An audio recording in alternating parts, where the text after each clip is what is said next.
uwager.lv, sportsbook, and casino. Sign up today at uwager.lv, the premier online sportsbook, taking wagers since 1998.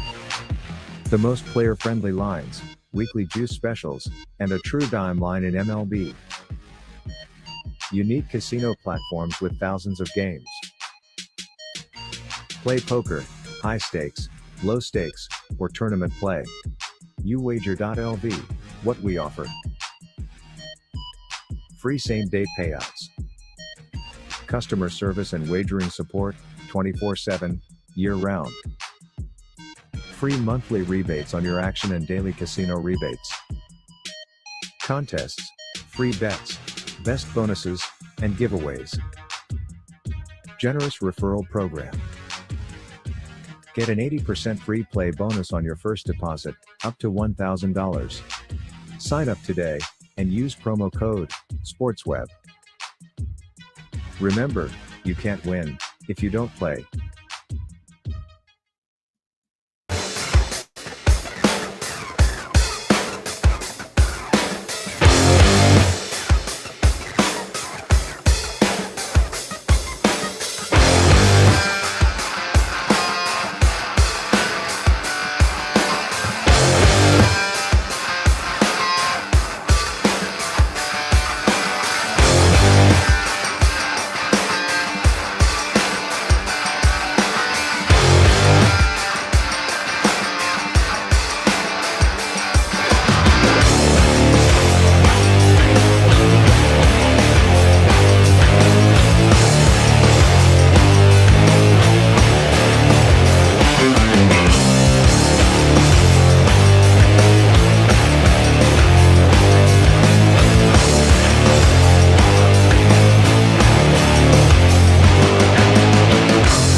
What's going on, guys? Welcome back to another edition of the Evolution of Sports Talk Television here on a happy day edition of the Sports Web. One of my favorite days of the week. Of course, Super Bowl 57, just days away on Super Bowl Sunday. How do we start it off? Bring your passion, bring your excitement. Just don't bring any nonsense. Once again, I'm your host, Peter Blake. On tonight's show, we'll have Leo Haggerty, the legend himself, former Coach Scout, and now media member of Night Sports Productions and, of course, Amped Up Sports. We'll have Best of the Bay, Mr. Ray Kennedy in the house. He'll be talking about what else? We talk about your Tampa Bay Buccaneers. We talk about sometimes your Tampa Bay Lightning, the Rays. We'll get more into that here in the next couple of weeks, but right now it's all football. And then, of course, at 10:20, we will have former XPW announcer Mr. Mark Mancini in the building. And, of course, the bodyguard of the Berg, Pittsburgh's forgotten son, Ralph Williams, talking about WWE, AEW, some news. And I got to get out to these comments really quick, and then we'll get out to Leo. First, says Roger. We'll go ahead and acknowledge me. Be back in a bit. Thank you, Harry. Says, I want to talk about wrestling. Okay, you can. Oh, yeah. Here he goes. And future Hall of Famer quarterback Kyle Trask, LFG, let's go. That's good enough to suck right there. Mike says, Harry Berg, which era? Harry again. I bet little Leo loves Trask. He's definitely a believer, sir. We shall see. Calling him little Leo. Unbelievable. Whoa, Roger Shoes here. Thought he was in jail last night. This guy sucks. Let's go out to Mike. I like the attitude and ruthless aggression. Ruthless aggression. Ruthless aggression. I love that era. I have to say it. I can't say it like Vince does. Vince says it's so great. And especially when he says this. Screw you. You're fired. Which a lot of coaches heard in the offseason. Probably not in that manner. As long as we have a great OC, I hope the Gator quarterback does great. And Christopher Cole says, hey, guys, what's going on, buddy? How you doing? Open phone lines, as always, 727-255-0391. It's 727-255-0391. Of course, the other new number, 727-409-7528, in case you can't get through. 727-409-7528. Let's go ahead and get my guest on tonight. Here's the legend. Here we go. All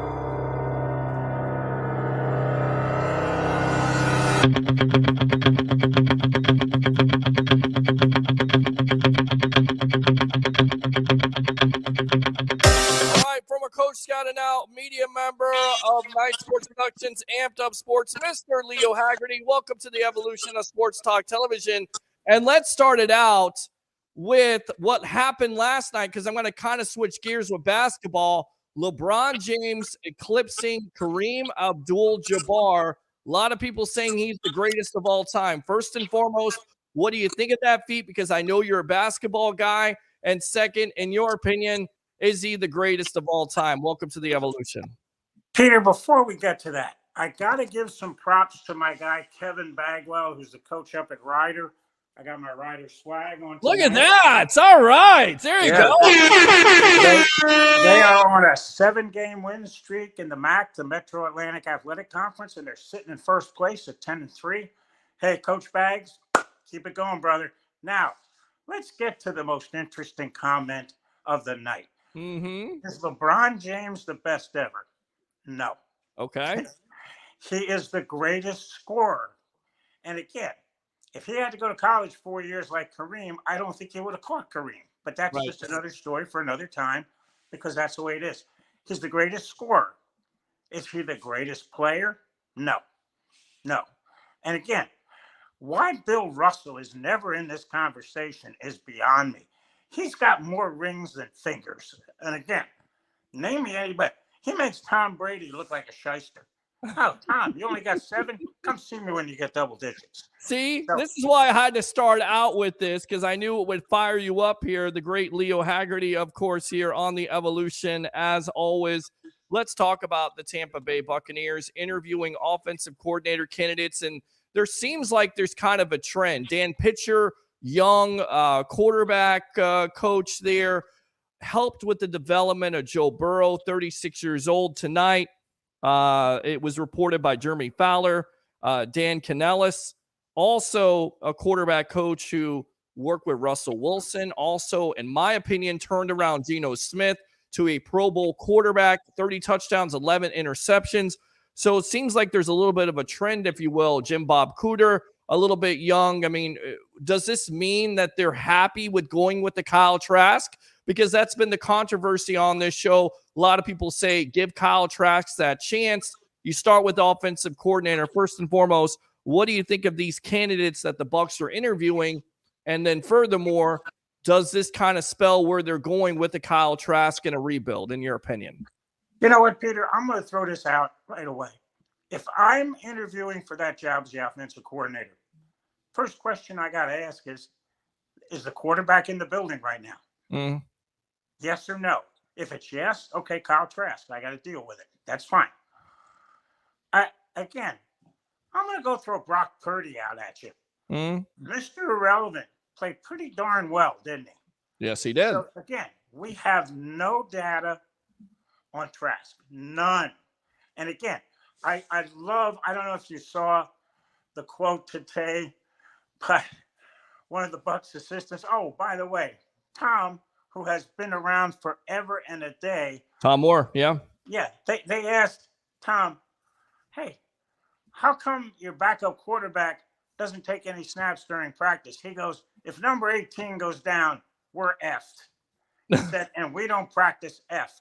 I know that's a great line. That is a great line. That absolutely is a great line. Of course, he's talking about 84-year-old Tom Moore, who signed on with the Bucs today as an offensive consultant. He's worked with the Bucs since 2019. 84 years old. He's worked with the Cardinals, Titans, Jets, Colts, Saints, Lions, Vikings, Steelers over the course of an NFL coaching career since 1977. I wasn't born yet. And also the coach's name is not Dave. It is Dave Canales, the quarterback coach for the Seattle Seahawks, to correct myself there. But with that being said, for me, I go with Trask, and I feel like, look, if they really wanted to give him the starting quarterback job, they would have did it last year instead of had Brady back. And that's what I continue to say, and I feel like the organization is kind of letting out hints. He's not able to process quick enough. He's not picked up the offense in the last couple years. He's not able to overtake the Blaine Gabbert. You're a scout. You've been a scout before. You've been a coach before. What do you see with Trask? Do you see any signs of development from what you've seen on the practice field? Because you've been out there. You've covered the Tampa Bay Buccaneers. Give me your analysis on this. Peter, I don't see anything because there's no data to go by. Again, Okay. Gabbert, we've seen. We know what he can do. Again, the question is going to be when Jason Light, the Glazers, and Todd Bowles sit down and say, are we a quarterback away from making another run? Mm-hmm. If the answer is yes, then you go after somebody. If the answer is no, we got other pieces, then you look 2 or 3 years down the road. And again, let's see what Trask has. Let me get your opinion. Do you think they're a quarterback away? I do. Okay. I do. Okay. Again, let's say Evans comes back, Godwin comes back. You got Fournette. You got White. You got a defense that is pretty much got there. Again, you get a little long in the tooth with Levante David, but other than that, you know, you got a pretty good front four you can deal with. It's young. It's a group that has won, so they know they can win. And again, you got to come up with a couple of DBs, but again, are they a quarterback away? Yeah, only because they're in the NFC South. Again, if they were in another division, they'd probably be more. But again, you win 10 games, you'll probably win the NFC South next year. We're on with the legend himself, Mr. Leo Haggerty here, former coach, scout, and out media member of Amped Up Sports. I'm your host, Peter Blake, here on the Evolution, the Sports Web, live on I Love St. Pete, Amped Up Sports, and of course, the Hub. And I've been trying to kind of explain this to people when it comes to, look, if you go with Trask and people are going, we'll give him a chance. We'll give him a chance. Okay, but this is not about having a participation trophy. or something along those lines. Well, you deserve a chance because you drafted him second round. Jason Light has never been scared to turn the page on the second round pick. Roberto Aguayo comes to mind, Alston Safarian Jenkins, Charles Sims. He's done that in his past with premium picks. So what makes me believe that going with Trask and knowing that that's the quarterback position you need, that you're going to have more than 8 wins? Because I did a survey today, and the majority of that survey was less than 8 wins. If this guy's only going to get you less than 8 wins, and that's from the fan base, I'm just looking at it. You don't know what you're expecting. You've got a veteran-laden team. Why not go with the quarterback in a Derek Carr or Jimmy Garoppolo? And I get it. Money could be a problem because they're $55 million right now. But the Bucs in the past have been able to do what they've needed to do to make that cap work. You know what, Peter? You got to take a look. And again, I'm going to go back to Brock Purdy. Yeah.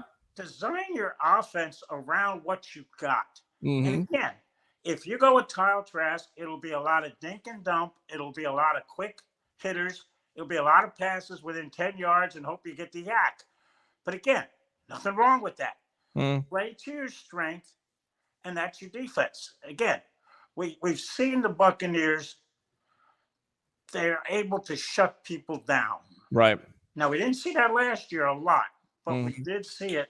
Again, they were winning games with 19 points. So guess what? The defense was holding them to 18 or less. Anytime you hold a team under 20 in the NFL, that's a great day because your offense got to score 20. That's the bottom line.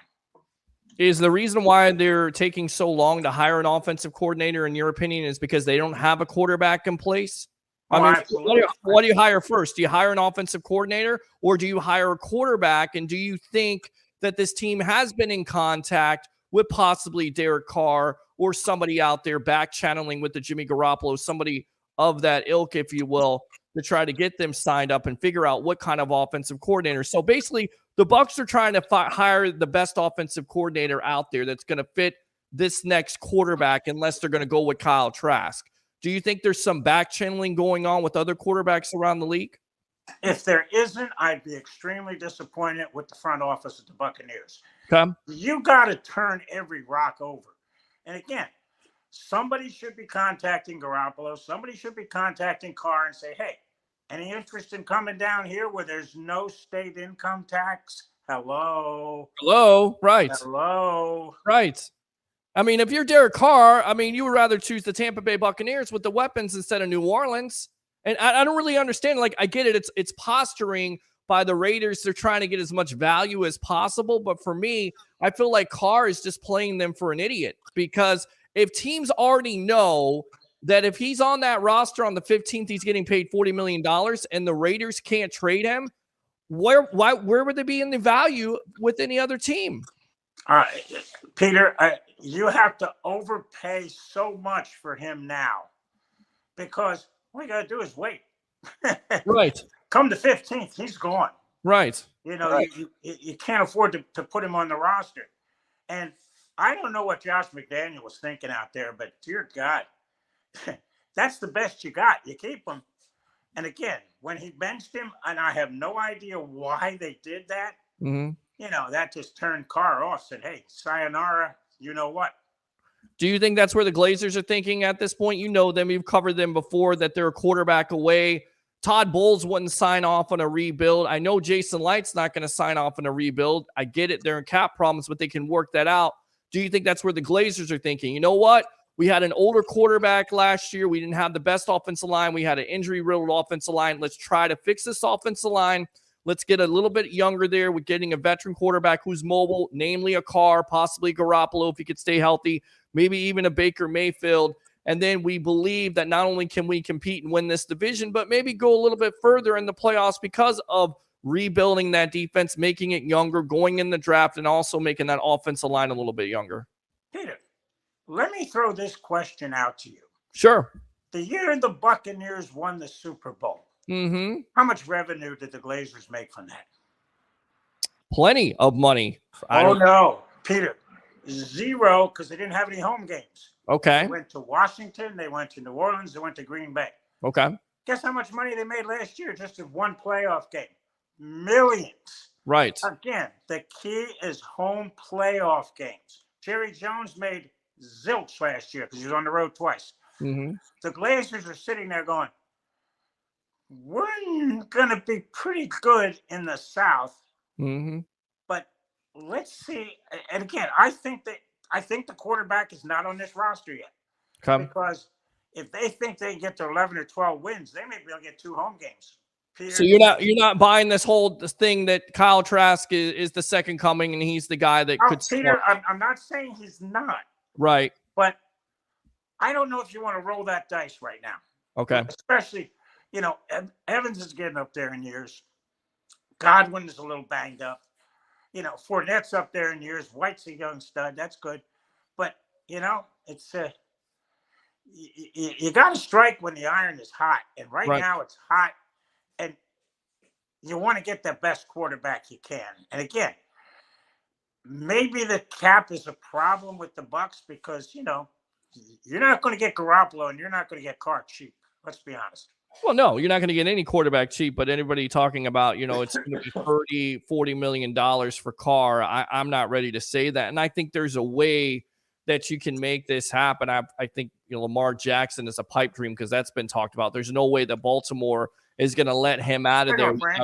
Yeah, they're going to franchise him. It's going to be an exclusive franchise tag, and you have to give up multiple picks at the end of the day. Let's say they don't get a Carr or Garoppolo. Are you okay with the Jacoby Brissett, a Baker Mayfield? Are you okay with those candidates?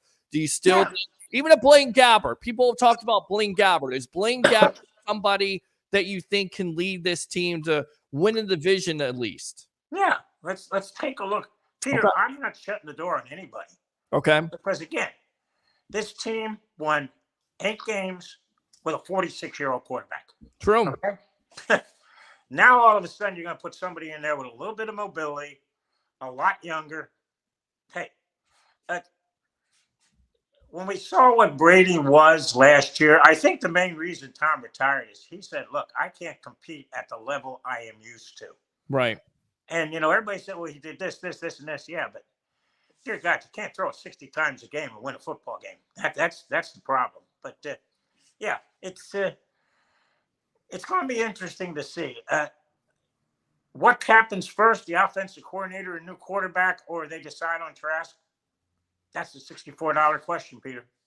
It really is. And we'll see in the next couple of days here. I think sooner rather than later, they may also want to interview some of these candidates that are on the Eagles. And, of course, the Chiefs will get back to that in a moment. Speaking of that. Yeah, why not Eric Bieniemy? Right. Well, I mean, he's interviewing with the Ravens and the Commanders at this juncture. So we'll see if he wants. But you're exactly right. I don't know why. I don't know why Shane Steichen isn't on their radar. He may be on their radar, and that's why they're taking their time around with the legend himself, Mr. Peter, we got to take this into consideration too. They may have contacted him and said, "I'm not interested."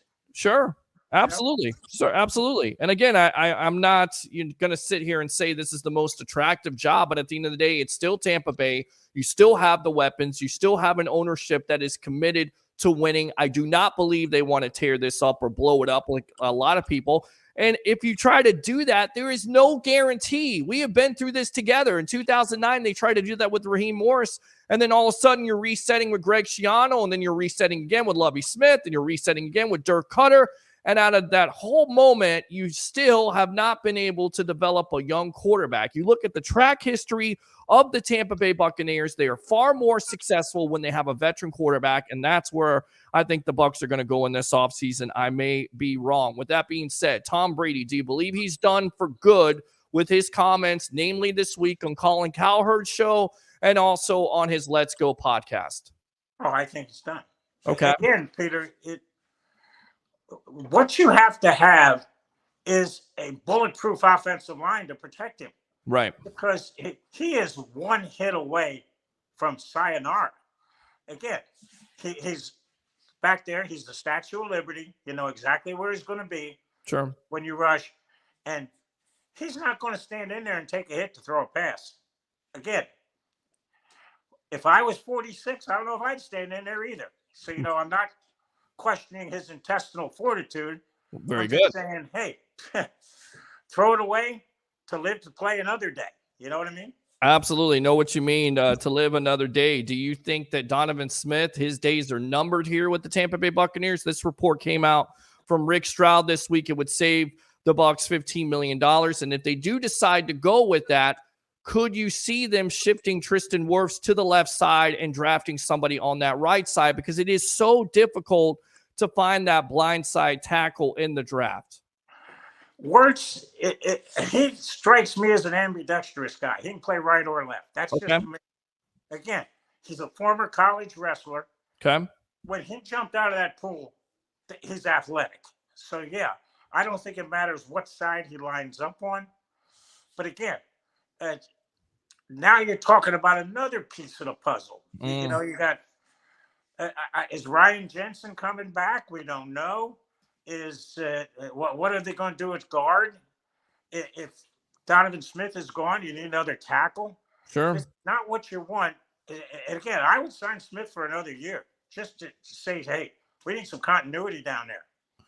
Yeah, for me, I think they're going to move on unless they restructure his deal, because either he was dealing with an injury, dealing with something personal off the field, but he definitely regressed last year. He cost the Bucs in major ways when it came down to big plays, getting those critical penalties, and I think there's certainly a possibility either you go into the draft or, once again, you move Tristan Wirfs to that left side. You know what, Peter, though? People have to understand, if you have no running game, and the defensive line knows you're going to throw the ball, they are better athletes than offensive linemen. It's simple. You're talking about guys who are 6'3" to 6'6", maybe 6'7", 300-plus pounds, trying to block guys who are, 260, 270, right, and run a 4.6. I mean, just come on. Yeah. You got to have a running game. You got to keep those guys honest, because if they're coming hard off the, and we saw the Rams do it with that Ghost 9, you just can't get there. So, again, running game. Harry, I hope you're listening. Yes. Running game. Well, Harry's definitely listening. I know he's watching. And, of course, you look at the Philadelphia Eagles and their rushing attack with Miles Sanders and Jalen Hurts and that big offensive line, and that has been the reason why they've been able to turn it around, and they're in Super Bowl 57. I want to go out to Cam Jordan, his comments about the Tampa Bay Buccaneers and Brady's retirement. Listen to this. With somebody leaving your division, he says for good, and Tom Brady. I know you've had a lot of fun with those battles. What was your reaction when he says he's putting it up for good? Well, this time he was able to say he's putting it up for good, right? Last time there was too many leaks that happened. It tainted, let the man retire. We salute him. We salute him and wish him the best. Just not, in whatever next endeavor that is. We're glad that he's out of the division, The Tampa Bay will probably go back to where Tampa Bay has been. Appreciate you, Cam. All right, so there you go. That's Cam Jordan.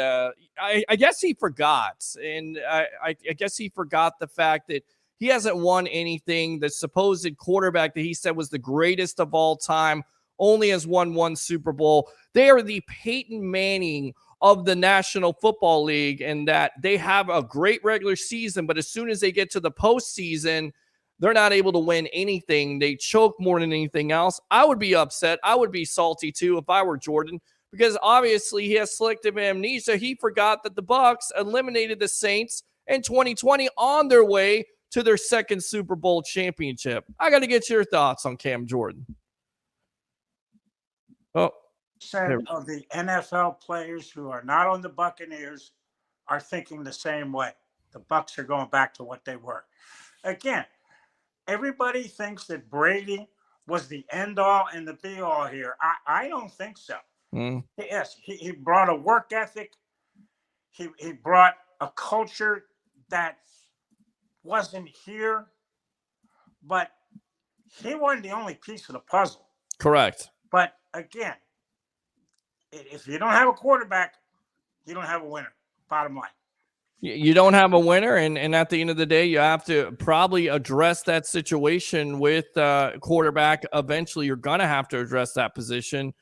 One last thing here I got to ask you, Super Bowl 57, how do you see this game playing out? Much has been made about the quarterbacks, but really I think the battle is, of course, always won between the trenches with that Philadelphia offensive line versus the Kansas City defensive line. Chris Jones, the way he's playing right now, playing at a superstar level.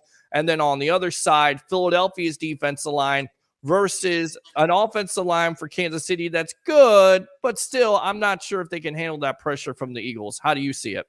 Peter, if I was Nick Sirianni, I would have called up the Bucs and said, I want the tape of the Super Bowl. Let me find out what you did to beat the Chiefs 31-9. Right. And again, they had Mahomes running for his life all game. And again, I think the Eagles will win because, one, they're better at running the football. Two, they're going to put a lot of pressure on Mahomes.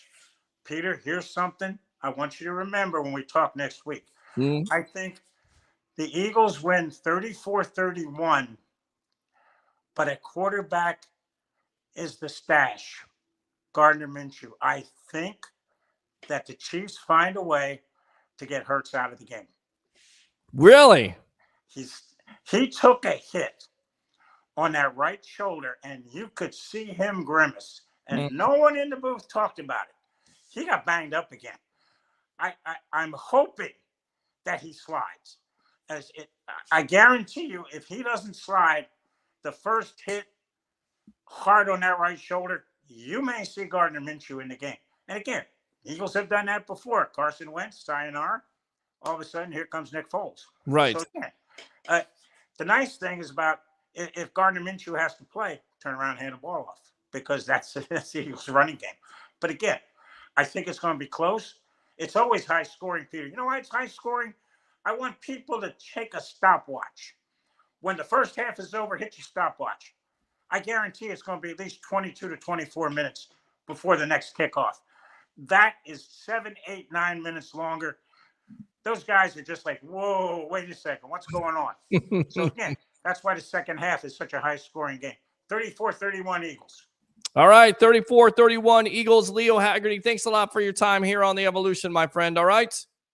We'll talk to you next week, Peter. All right, there you go. The legend himself, Mr. Leo Haggerty. So open phone lines because, you know what? He had some great stuff there. Some great stuff to dissect. I know Tampa Bay Ray wants to come on. He wants to have his say. I know you guys want to have your say about what else. Who should the Bucs starting quarterback be in 2023? And I put out the survey of should Kyle Trask get the opportunity to be the starting quarterback? And I was amazed. There are real fans out there who want Kyle Trask to be the starting quarterback. So if you do, give me a reason. Convince me, because I'm not in that boat yet. 727-255-0391. It's 727-255-0391.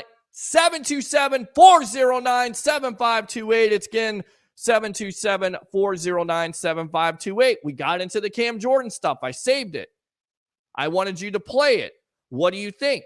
Are you worried as a Bucs fan that this team is going to go back to their losing ways? I am not. Which is why when people say, well, you go into a rebuild, that's what you got to do. You got to tear it all down. Okay. So then I'll ask you Bucs fans this question. How patient are you? How patient are you? How many years do you want to go into a rebuild? 1, 2 years? Because for me, you've got to do it right.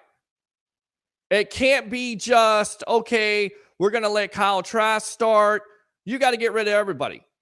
You got to cut the whole team. You got to cut down salary. You got to make it like the Chicago Bears did last year, to take an example. You get rid of Khalil Mack. You get rid of Akeem Hicks. You get rid of all these players on your team that are worth all the money. That includes Mike Evans. That possibly includes Chris Godwin. That means tear it completely down. How patient are you as a Bucs fan?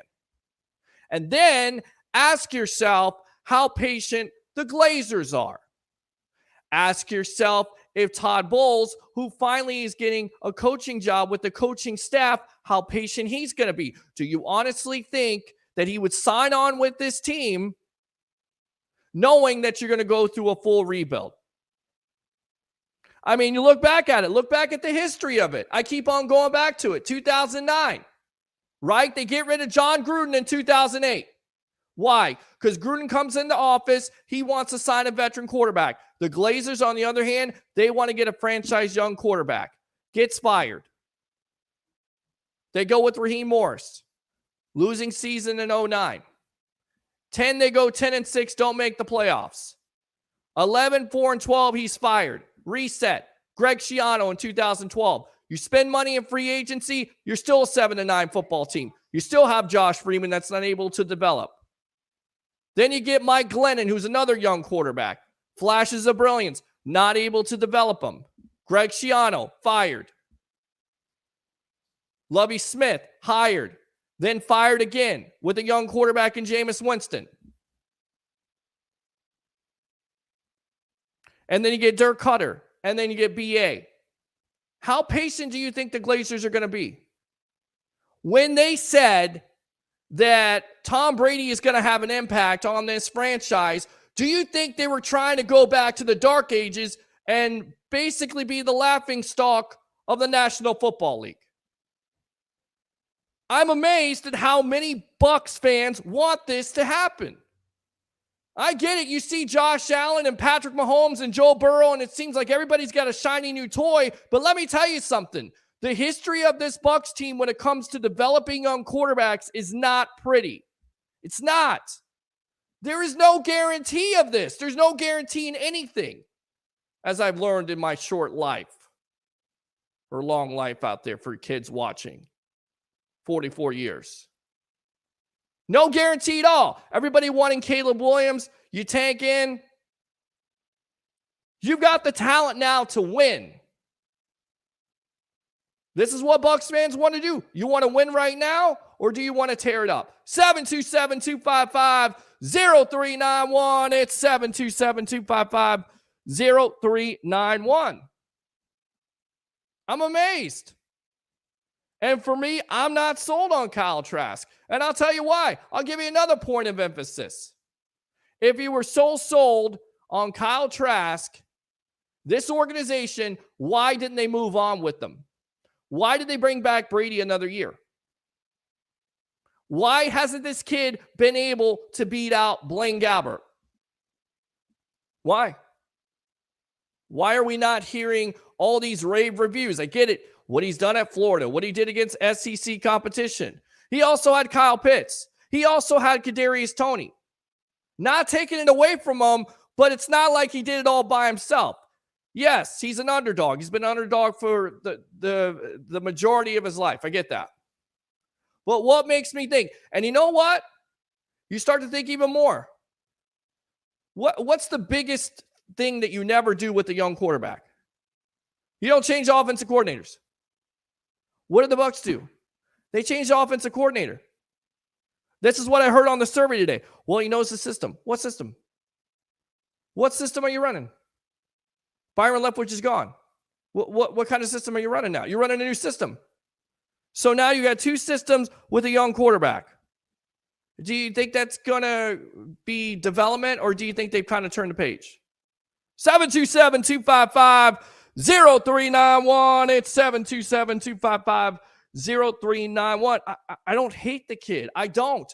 But here's what I don't want to have happen. I don't want to waste all the talent you have on this team.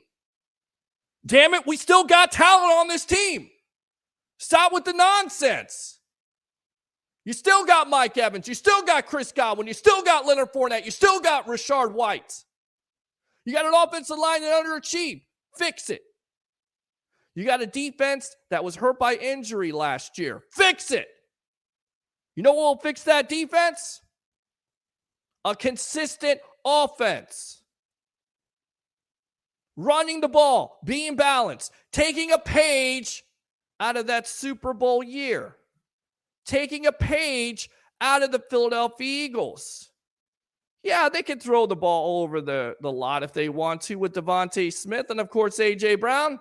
But guess what? They like to run the ball. They take the pressure off their quarterback.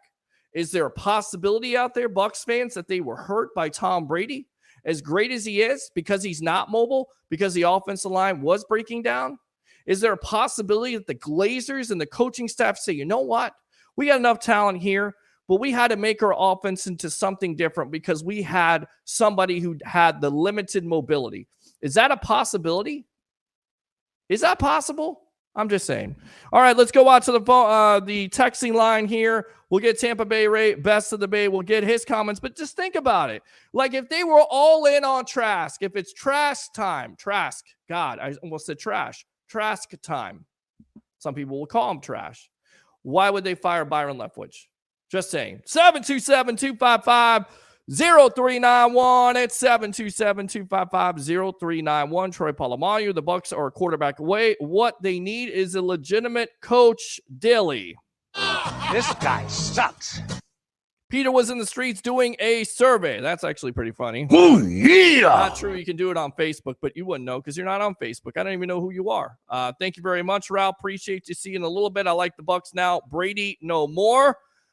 Okay, then we got a Bucs fan in the house again. Troy says, I'm convinced Byron Sandwich and Raheem Morris are the same person. I agree with Leo. I said this last night. Garoppolo. I like Garoppolo, but the problem is he can't stay healthy. And then, furthermore, you don't know what the situation is there with the 49ers. Brock Purdy could be out 9 to 12 months. If I'm John Lynch, you're getting rid of a guy that you know and going with Trey Lance. I get it. You invested 3 first-round picks. Does that seem smart to you? I would hold on to Jimmy Garoppolo. But again, Garoppolo can't stay healthy. Y'all keep making fun of me, but remember, I'm not the one that said the Bucs will win 13 games next season. I stay off of drugs. You know, you take shots at Harry the Greek. Keep it up. I'm telling you. This guy sucks. Pay Roches Nunez. Bring back Mama Nacho. Thank you, Troy. We loved having our guest on the show. Mason Rudolph is available. No, thank you. F. Cam Jordan, agree with that. I mean, where does that guy get off? I mean, seriously, are you lost in the sauce? Seriously, are you? Did you just wake up out of a coma? Do you understand the last 3 years, this team has won 2 division titles and been in the playoffs and won a Super Bowl? Did you forget that? Did you forget that? I guess you did. All right, Tampa Bay will go back where Tampa Bay has been. Brady brought a cheating culture to Tampa. More nonsense.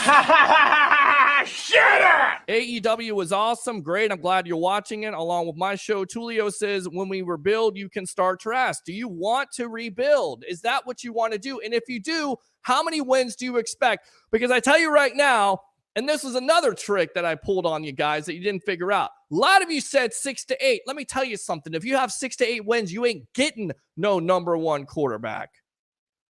So if you think this guy's going to get you 6 to 8 wins, you're not going to get the number 1 quarterback in the National Football League. You're not. You know, the right answer was 2 to 3 wins. And can you guys deal with that again? I know I don't want to deal with it again. Can you deal with it? Can you be patient?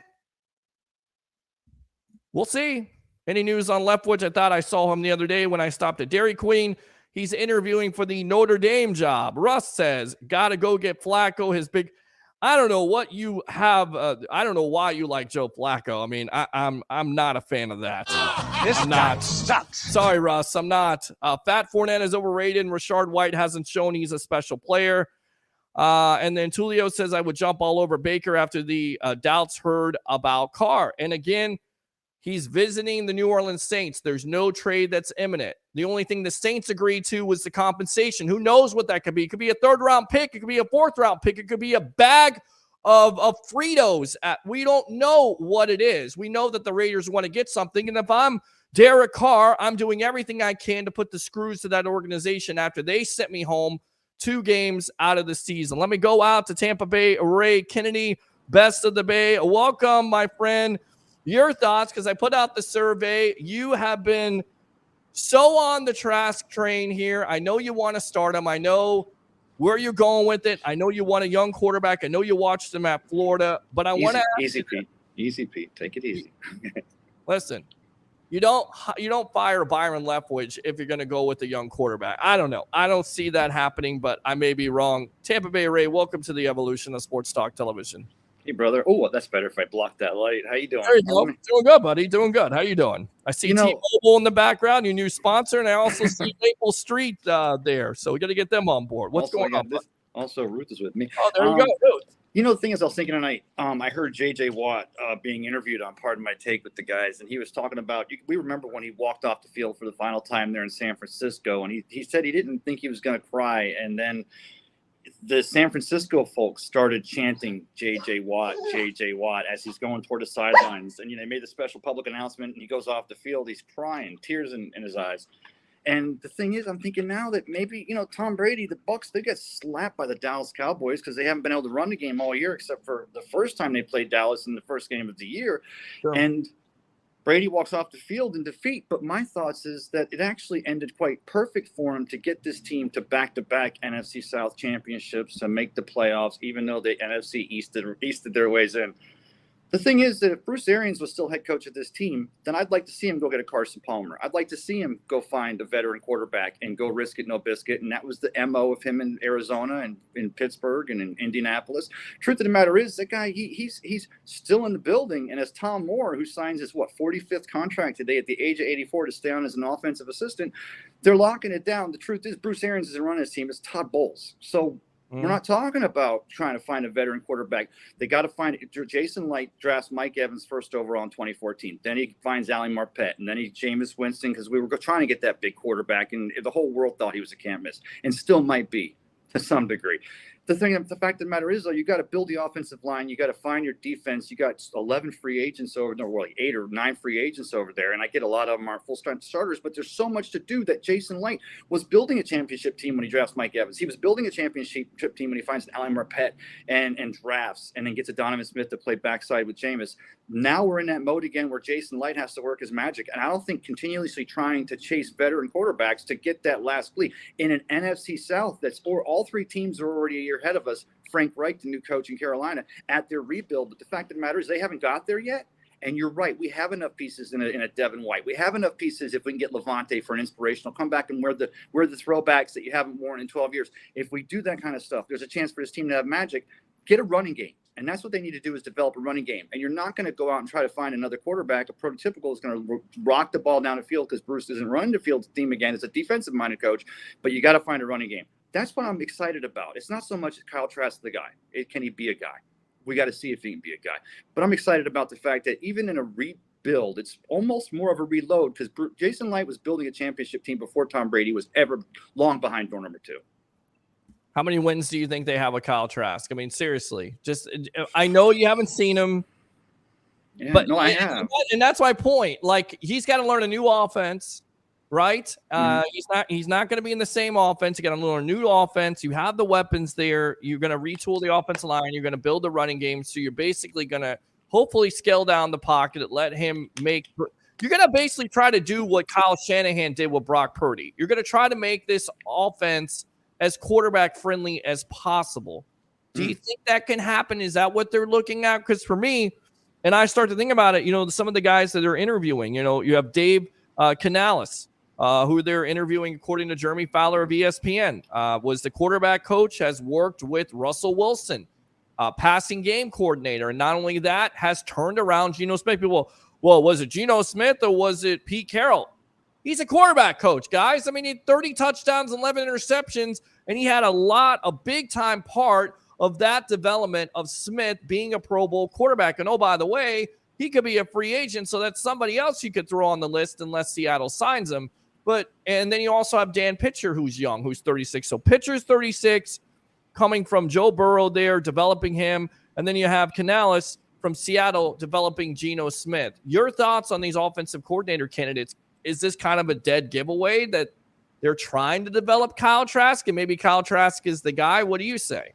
I think it's a narrative that you go down that rabbit hole and you search, because go back to Marvel High in Texas. He's behind Derek King there. Never was a starter. He got mop-up time because their offensive leads got so big in his junior and senior year. So he put just enough tape together, but he learned. Derek King was more of a combined running threat and a passing threat, and he was your pure pocket passer. That's what Kyle Trask did. Goes to Florida, ends up behind Philippi Franks, goes out to a Gators camp and impresses Coach McIlvain so much that he offers him a scholarship on the spot. He was just there for a camp, and he got in ahead of other other things. His own high school coach said in 20 years from now, they could be the stupidest coaches in the history of football because they got a guy that went to Eric King didn't even end up going to a big SEC school, ended up in Miami, and then he ended up flushing down and, whatever he's got going on. My fact of the matter is that everything Kyle Trask has done since high school and then into college and the injury year at Florida has said this guy's an overachiever. And this guy's a study pocket. I want to see if 2 years behind the GOAT showed him how to do the tricks of the trade. I saw it when he threw that ball away at the offensive line against the Atlanta Falcons.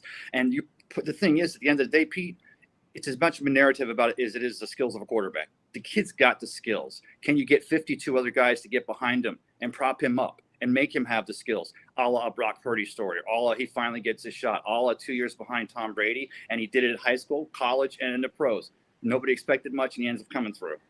All right, let's go out to Alex. Alex leading it off here on the Evolution Hour with yours truly, along with Tampa Bay, Ray Kennedy, best of the Bay. Your thoughts? My thoughts are, I'm actually happy to have Ray on here with us tonight. How you doing, Ray? Good, brother. Good to hear you, Alex. Yeah, his voice is messed up, so I know that you're not okay. good. Yes, I've been under the weather the past few days, but anyway, I got you, brother. I don't know why you're so against. I'm talking to Peter. I don't know why you're so against letting Kyle Trask have the starting job. I don't understand why you're so against it. Because first, he's going to be in a new offense. Second, he's going to have to learn that new offense. Hold on. You're basically talking about a rookie quarterback. So if this doesn't go well with all this talent, and then you basically waste a season at the end of the day. Yeah, okay, you're trying to figure out. Right.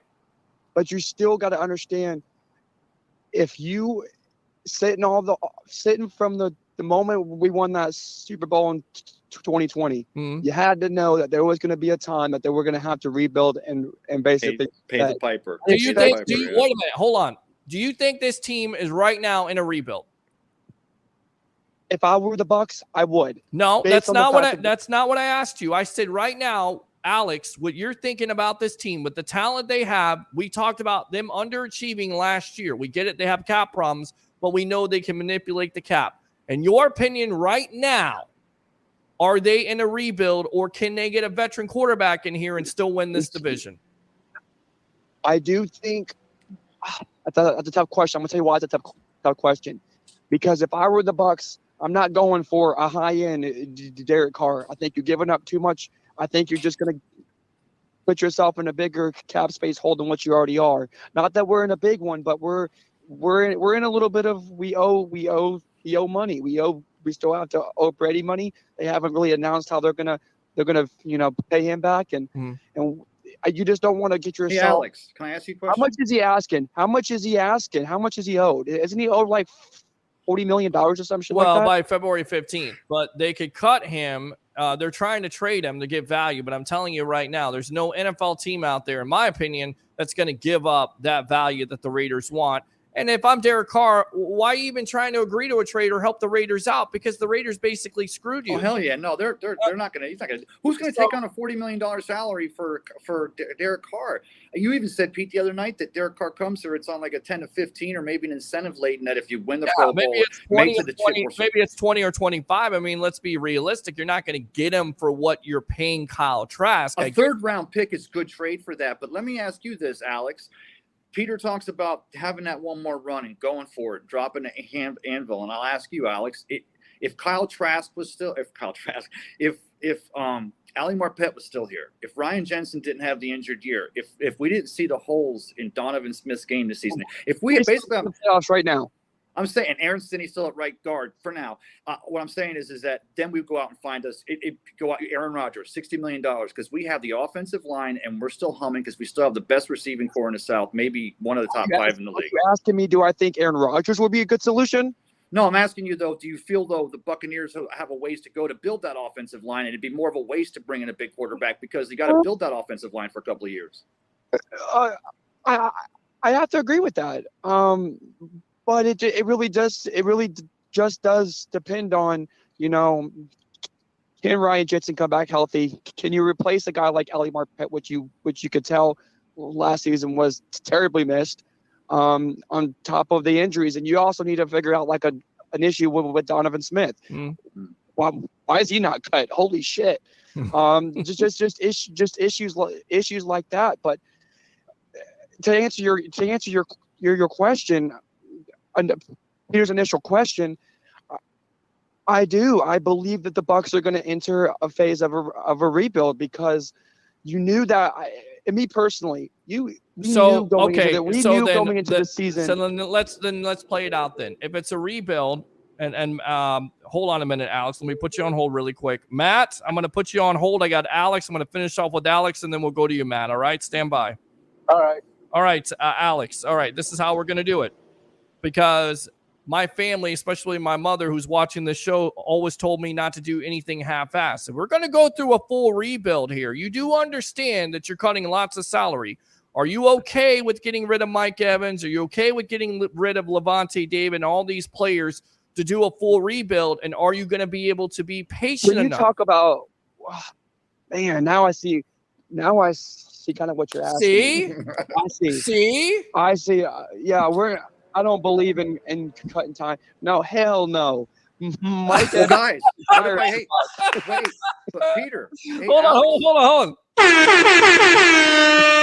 What if I told you? That's what I'm trying to tell Bucs fans. I didn't know you meant like a full-fledged rebuild. No, I'm talking about a rebuild. If you're going to do a rebuild, because everybody's talking about, well, we could do this and do this. No. The moment you said cutting Mike Evans, oh hell no. Yeah, wait a minute now, Peter. Mike Evans for picks. You're trading all your players off for picks at the end. What if I told you guys? Peter, you don't. But Peter, real quick. But you don't have to. You don't have to get rid of your top wide receivers or guys like that to have a rebuild. I don't think we have to have a full-fledged rebuild. Let me ask you this: do you think a player like Mike Evans, who is probably the greatest offensive player in Bucs history, right? The most consistent. Do you think he's going to sign off? Do you think he wants to play with another young quarterback? I mean, think about that for a minute. You think he wants to play with Kyle Trask? Do you think he wants to sign off on a rebuild? Do you think he wants to be a part of that? I mean, you go from filet mignon to a cheeseburger at McDonald's. Now, I love my cheeseburgers at McDonald's. Don't get me wrong, but I'm not going from filet mignon to a cheeseburger. Cheeseburger is... What the hell are we talking about here, Phil? Yeah. Talking about food. I'm hungry at this point. Oh, now I'm starving. Yes. Here's what I want to say about Kyle Trask. Mm-hmm. It's just nobody has the opportunity to see what he's capable of. I swear to God, if they do let him go and he balls out and leads this team to 8 to 12 wins, I swear to God, all you Trask haters are going to be like in your shit. Now, Alex, it's not like Tom Brady has a history of quarterbacks that have trained behind him or spent time in the quarterback room at the professional level have success at this level in the NFL. Oh, wait a minute. Every quarterback who's ever played behind Tom Brady has went on and got money somewhere. Well, that's a fair point. That's absolutely a fair point. But for me, I look at the way the organization has treated this whole situation. If you were going to go with Kyle Trask, and for me, I've always learned this. You got a young quarterback. You don't change the offensive coordinator because it basically hinders the growth of that quarterback. So let me get this straight. You're going to go with Kyle Trask. You're going to have a whole new system. I do agree. Okay. I do agree with that, Peter. I have to agree with that. Why? Because, the moment. No. I disagree, and I agree with you. I disagree because I think the reason for letting Byron Leftwich go is because you want to rebuild. I'm not saying a full-fledged restart. When you guys, it's not a full-fledged restart. When you define rebuild, why not? Just real quick. But Alex, it's not. Hey, I'm sorry, Alex. I'm sorry, but with Luka Decky and Hainsey spends a year at center and Jensen's still under contract. You don't know if don't forget when Hainsey's drafted here, he comes from Notre Dame and was it Gadecki? No, it was Hainsey, and he comes here, he was a guard. And you may have your future left tackle on the staff, and it doesn't have to be Tristan Wirfs. We're not talking about rebuilds. We're talking about a story, a narrative. We have Todd Bowles. He has a championship style defense. We want to see him play that defense. Bring in somebody as an offensive coordinator that can start. That's where I'm going with it. And you are dead on. You are dead on. But when Peter's talking about a rebuild, I think our definition of mine versus his is a lot different. When I'm talking about a rebuild, it's a reload. I'm talking about a rebuild. I'm not talking about tearing this entire roster apart and starting over. But adjustments have to be made. adjustments have to be made. I agree. I think you have to make Studying the your adjustments. OC, Right. Studying your OC was Mhm. smart. Right. Well, I think Let you're going Leftwich to go was smart. That's listen. a start. I think what you're going to look at the end of the day, and Alex, we got to run because we got Matt on the No line problem. here. So, All right, guys, I Alex, appreciate it. I appreciate it. I just want to finish up here with him really quick, and I'll go out to Matt in a moment. Stand by, Matt. I will say this. If you want Caleb Williams, you want the number 1 overall pick, damn it, let's do it right. Let's get rid of everybody. Let's suffer through the pain if you feel like you're going to get Caleb Williams. If not, you're just basically spinning your wheels at the end of the day. Let me go out to Mr. Matt Colson. Matt, welcome to the Evolution. You're on with yours truly, along with Tampa Bay Ray Kennedy, best of the Bay. How you doing, guys? What's up, Matt? What's going on, Matt? I hear a bunch of this. The last caller, I heard about half of what he had to say. Right. For your question, are we rebuilding or reloading? Right. Are you? What are you doing? Are you? And you've got Ruth here agreeing with Tampa Bay Ray Kennedy and going with Kyle Trask. Are you happy with going with Kyle Trask? Do you want him to be the starting quarterback? And if you do, how many wins do you think they have? Furthermore, do you think this team is ready for that? Are you resigned to the fact, you know what, we're going to tear it up, rebuild it over again, be better in a couple years, or go out and get a Caleb Williams? Because if you're trying to get a Caleb Williams and you're tanking or collapsing for Caleb, you're going to have to be a guard. What's this Caleb Williams fascination, Pete? That listen, this is the fan base right now. This is the quarterback at the USC. This is the man on the spot. This is the next big thing that everybody wants. Well, but you can't get everything you want. That's why. Well, that's true. Brady spoiled everybody. We were on Brady. Well, crap. no. See, now don't say that, because I don't like that. I don't like when somebody says, "Well, everybody spoiled everybody." This Brady is a. Peter, Brady let me tell you wants. what Listen, Brady Brady is wants to win, and this fan base should want to win, and they should have those high expectations. And when Brady is gone, they should still keep those high expectations. They should definitely hold the Glazers to those comments of Tom Brady joined this organization, he's going to rub off. Well, let's continue. Let's continue to win, and let's continue to compete here. Let's turn into the Pittsburgh Steelers, buy us one head coach, and forget about it for 30 years. That's the way I look at it. Well, it'd be nice to do that, but we know that this organization hasn't been able to do that. We also know this organization isn't patient enough, and we know this fan base is not patient enough to go through a full rebuild. Hey, Matt, was Jason Light building a championship team before? Go ahead, Matt. I'm sorry, Matt. Go ahead. I was just saying the fan base needs to grow up and understand, and that your buddy Blake Anthony. It's always people, you can't be a fan like that. You got to look at the whole picture. And to that point, he's right. We did not go into last year thinking we were going to lose the interior line of our offensive line. Correct. Absolutely. So what can we do? We don't do what everybody was saying today. We don't just dump on Donovan Smith. Yeah, he's got his problems, and everybody knows it now, and he's got the mark of the worst left tackle, most penalties all year long, whatever. But he's the best left tackle we've got. And left tackles don't grow on trees. So you can't say we got to dump it. I saw something today, and maybe you were in that commentary. These people, every one of them was saying just dump him, get him out of town, busload, bye-bye, whatever. Wait, dump who? You don't have somebody to take his place. If you did, you would have sat his ass down, don't you think? Dump who? What are you talking about? We're talking about Donovan Smith, and I think it goes back to this. Donovan Smith was, a lot better in the first year than he's been in the last couple years here. Hey, but let's not lose sight of the fact that Donovan Smith's his weakness has always been getting down to the next level and run blocking. He was Jameis Winston's backside dance partner. He had to snap down rhythm. He'd go back.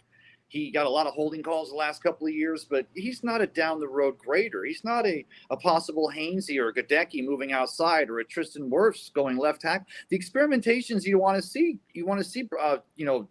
Jason Light have with this team. Building a championship team to do is building before Arians ever got here. The thing is, you have to make concessions someplace. We have the cap to worry about. We have 27,000 other positions we have to fill for. We don't have the luxury of a $40,000 quarterback, but we got a kid that might have a story. And if 52 guys can get behind him, we may end up being like next year's, the belle of the ball. Maybe that's certainly possible, because you never know what happened in the NFL. It's not for long. I get that, but do we get? I don't know. Is he going to be available next summer? I would like Carr. Carr would be good. I definitely don't know if Carr's going to be available next summer. I don't know where he's going to be. He's visiting the Saints, and that's it at this point. I think the perfect destination would be the Bucs. And simply, Matt. Let me ask you this, Matt. Hold on, Ray. Let me ask you this. Do you think right now the Bucs, as they sit, are either in a reload mode or a rebuild mode? Well, that depends on the quarterback. And I'm not trying to forget about the quarterback for a minute. Forget that quarterback. There's no quarterback right now. You have no quarterback. This team right now as a whole, can they compete for a playoff spot? Yes or no?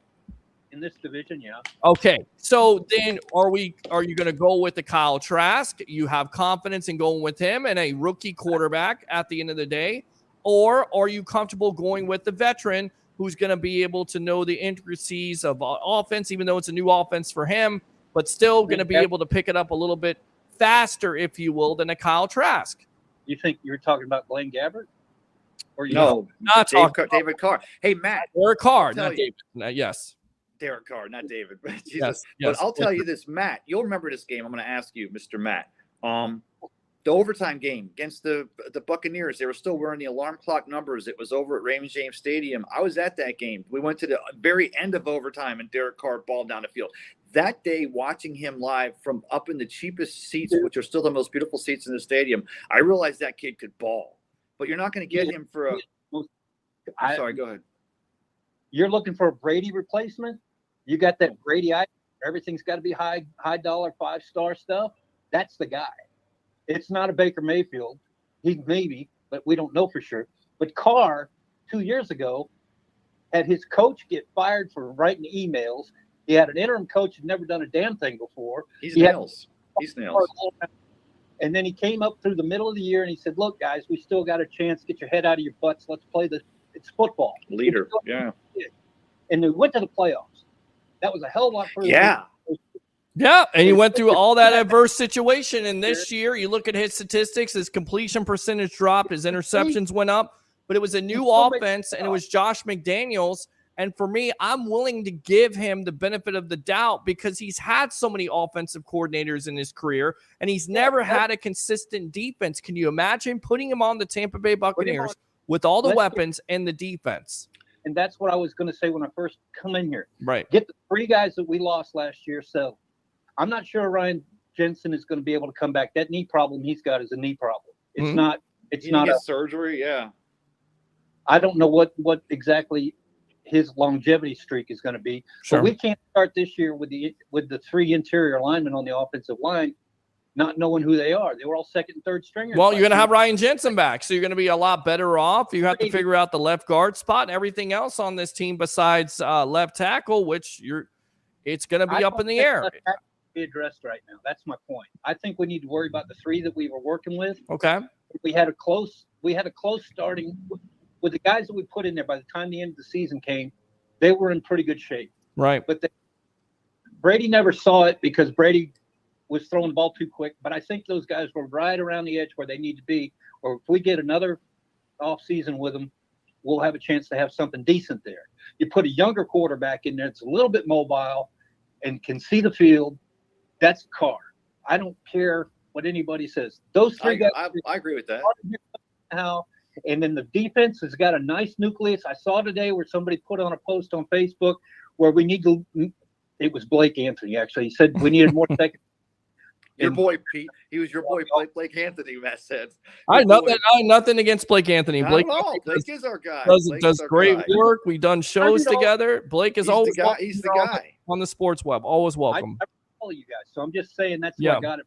Sure. You respect him, so there's your source. Absolutely. But I don't necessarily agree that we need to spend all our effort on the secondary as much as we need to put the offense in gear because the defense did well till we had injuries.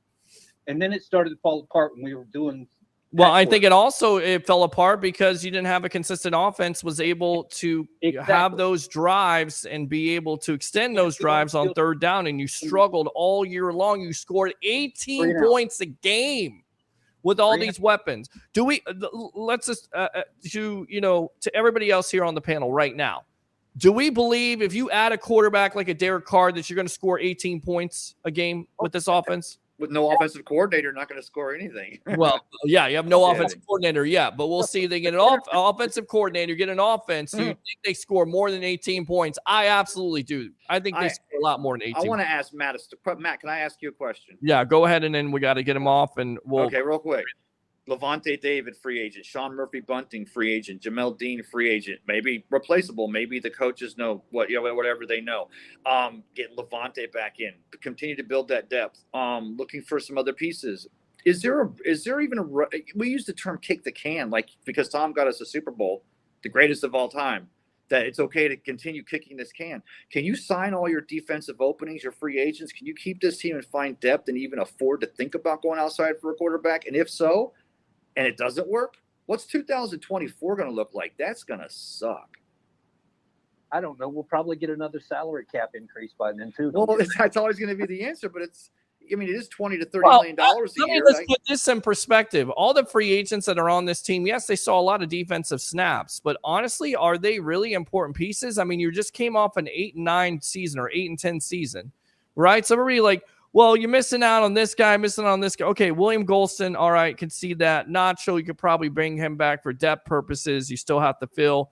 Hakeem Hicks, I don't know if you're going to bring him back or not. Of course, Levante David, the big one, and Jamel Dean. Everybody else at this point, it's very questionable. So I don't feel like the Bucs are missing out. Yeah, you have to replace those players. You're still $40 million over the cap if Brady doesn't sign that extension and wait till June 1st. They're gonna work that out. They got that plan. Oh, they're gonna work it out. They know what they're doing on that. We know people. No, we'll take care of that. I know a guy. I know a guy who knows a guy who knows a guy. You know that. Well, guy. Yeah. What does 24 look like if that guy doesn't come through? I mean, is this the same team that in 2020 won a Super Bowl, Tom Brady? No, it's not. And it's going to continue to not be. It's got to continue to go through a metamorphosis. I say go with a young quarterback, save the money, and then just see what happens. I'm just saying fans are talking about, look, jumping off of a bridge. Those are bandwagon fans. You just need to, we need to go all in for Caleb Williams. All right, if you want to get that kid, you're going to have either a 1, 2, or 3 win season. You're going to have to trade all these players. You're going to have to be patient. Matt, let me ask Matt. A lot of this fan base isn't that patient. All right, Matt, go ahead. Next to Tom Brady, your favorite. Yeah, you too, Pete. I want to know. Next to Tom Brady. To Tom Brady, your favorite Buccaneer quarterback of all time, and why? Matt first. You should know this. It's Doug Williams. Right. He got worse the first. He got us all the way down the line. We screwed him, so he went up north and he did what he was supposed to do here. Right? Correct. All right. How about you, Pete? What's the former offensive coordinator? What's the question again? Your favorite, other than Tom Brady, your favorite Buccaneer quarterback of all time, and why? Maybe euphemism. I'm just going to be different here. I definitely think it's Brad Johnson, right? I mean, 22-6, it's Super Bowl year. A lot of people say, well, he's just a game manager, but it's not true. He was playing at a Pro Bowl level. He was learning John Gruden's offense, and that offense was getting that much better. It had to get that much better, and they were playing complementary football at the time, which made that defense even more devastating at the end of the day. My favorite of all time, Craig Erickson. The kid with cojones. I knew you were going to say that. I told you to say that. But when him and Casey Weldon were both on the team, and he blew his knee out in the Hula Bowl his senior year at Miami. That kid would have been phenomenal anyway. But he still had success here. But he had the biggest cojones. And there's a story about the entire Buccaneers offensive team. This is back in the mid '80s. Mid '80s, but and they come around the corner where Buccaneers hang out, where all the Bucs players' offense would go after practice, and a big pickup truck came wheeling around the corner and skidded out into the parking lot, and it was Craig Erickson in the back. Casey Weldon was driving. He mooned them. He drove away. I like narratives. I like stories. Is Kyle Trask the guy, a guy? I don't know. But considering this team has reparations to make elsewhere, and still Jason Light is one of the best general managers in the National Football League. Okay, I just look for a reason to have a diatribe. Reparations. All right, let's go out to the comments. Leo word. Anything else, buddy? No, but just so I can recap and let everybody know what I think. Yes. What did Blake say? Will you shut up? This guy sucks. I love you, Matt. I love you, Matt. Go ahead, Matt. And so in your opinion, you go with Trask. If you go with Trask, how many wins do you have? Or if you're not going with Trask, who do you go with at the end of the day? My goal is Carr, 3 offensive linemen. If we gotta figure out a way to make that happen, that are going to stick Okay. and stay and be healthy, and let the defense as it is right now keep everybody. I guess we'd be good. If we can't keep everybody, we're still better than half the league. I don't think this team is in that bad a shape, but I know what the glaring issue was last year with 18 points a game with the GOT behind center. Everybody's missing a point here with the Buccaneers and what this team has to do. Everybody's missing a point. I'm going to fill you both in right now. The most important need for this team, don't forget, Ryan Suckup. Bye, guy. I appreciate you. You kicked on a Super Bowl champ, and Borgales. You're hidden in what, the XFL or the USFL, and it's right here near us. So just to make sure we're all on the same page, you're still our guy, right? Well, but you heard. Okay. Listen, you heard Todd Bowles talk about it. He would like a kicker that's going to be able to kick more long distance. I think that is the sign of things to come. Too many missed field goals by Ryan Suckup. Good stuff, Matt. Thanks a lot for the call. Use that second call if you like to. Welcome back to the Evolution, my friend. All right? Have a good night. I'll talk to you. Yeah. All right, good stuff there, Matt. Matt. Open phone line, 727-255-0391. It's 727-255-0391. Hey, Peter, What's the number there? Yes. Can I say one thing? Can you go full screen? Yes, go. Just remind everybody, this segment of the Sports Web is brought to you by T-Mobile. T-Mobile. The official phone of the Sports Web. Well, actually, this segment is brought to you by Spring Hill Trailer and Equipment Repairs. For I love all this. Your trailer repairs, call 985-570-7269. Again, that's Spring Hill Trailer and Equipment Repairs, 985-570-7269. Yes. You always forget the tagline. Put it back on screen if you could. This segment brought to you by Spring Hill Trailer and Equipment Repairs. When you need repairs and you're not looking and you don't want any hitch, Oh, Trailer and Equipment you Repairs. being creative on the run here. And also, uwager.lv promo code SportsWeb if you're wagering on the NBA, Super Bowl 57, college basketball, the NHL. Go to uwager.lv SportsWeb right there. Let's go out to these comments. Enough advertisements. Let's go out to David here. But do you think Jensen would stay with us to play with Kyle Trask? Do you think other players would take a pay cut to bring in other players to play with Kyle? I don't see it. Great question by David. Ray, I got to go out to you because you know my answer on that. What was the question again? Sorry. That's all right. The street sweepers here. Do you think Jensen would stay with us to play with Kyle Trask? Jensen is under contract, so he's going to stay unless he's going to force his way out. I don't see that happening. Or do you think other players would take a pay cut to bring in other players to play with Kyle? I don't see that. I think that he was in the room. I think Ryan Jensen probably spent as much time when he wasn't in the offensive line room in that quarterback room. Just Tom Brady's the kind of guy that had him hanging out. And I think if Jensen was in the room and saw Tom Brady and Tom Brady acted not indifferent toward Kyle Trask and the team saw that this kid, a pocket passer, not a runner, big arm, good reader of defense is what he's been doing, hustling since high school. If Jensen saw Brady and Brady thought that maybe Kyle Trask could be the guy, I think Jensen would be on board 100%. But like Matt said, that knee injury, we still have to make sure. Did get the surgery, looked good in that playoff game, but obviously his health is first and foremost. All right, Troy Polamalu says, what can we say? Peter is just a Gator hater, bro. I'm not a Gator hater.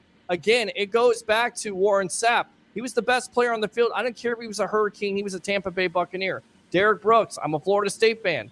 But if he wasn't, I would call him out. He was a great player. He was a Hall of Fame player. Warwick Dunn, I mean, Riedel Anthony, Jaquez Green. If you're a Buck, you're a Buck. It doesn't matter. Wait, did you just say that Warren Sapp, even when he was on the field with Derek Brooks, was the best defensive player? He's definitely best defensive tackle ever. That's a good drop. Right. The thing is, at times, because there were times when Derek Brooks was every bit the best linebacker in not just the history of the Buccaneers, one of the best linebackers in the history of the league. There were times when Rondé Barber, who should be in the Hall of Fame and isn't yet in this travesty, but will be. But you make a good point there. I mean, you're saying, and you're not like that. You're a Buccaneers fan, and we bring them together. UF Riedel Anthony. I'm just out for players that are going to give you the best chance to win. I don't care about college allegiance. He could go to Texas Tech for all I care. If he's going to give the Bucs the best opportunity to win, who cares? I don't care if he's a Gator quarterback. If he's successful, I'm all about it. As long as he gets the Tampa Bay Buccaneers to win, I have nothing to say about it. So, Troy, once again, just spewing nonsense. a shitter! Answer me this: in high school and college and now in the NFL, if he's such a good quarterback, not saying great, how come he's never came to a team and beat out the starting quarterback? What I understand, the Gators were going to go with Richardson. That's why he declared for the draft. At least that's what I heard. What do you say about that, Trask? What was Tom Brady's draft profile? Slow, good reader of defenses, likes his tight ends, not a big arm. I'm not saying that's Kyle Trask to a T. What I'm saying is that you talk about a kid again in high school, only got mop-up time when they got up enough, a state championship team with Eric King in front of him, and had enough and went to a camp in Gainesville and won a job, a scholarship with the Gators team from McElwain, stays around Dan Mullins.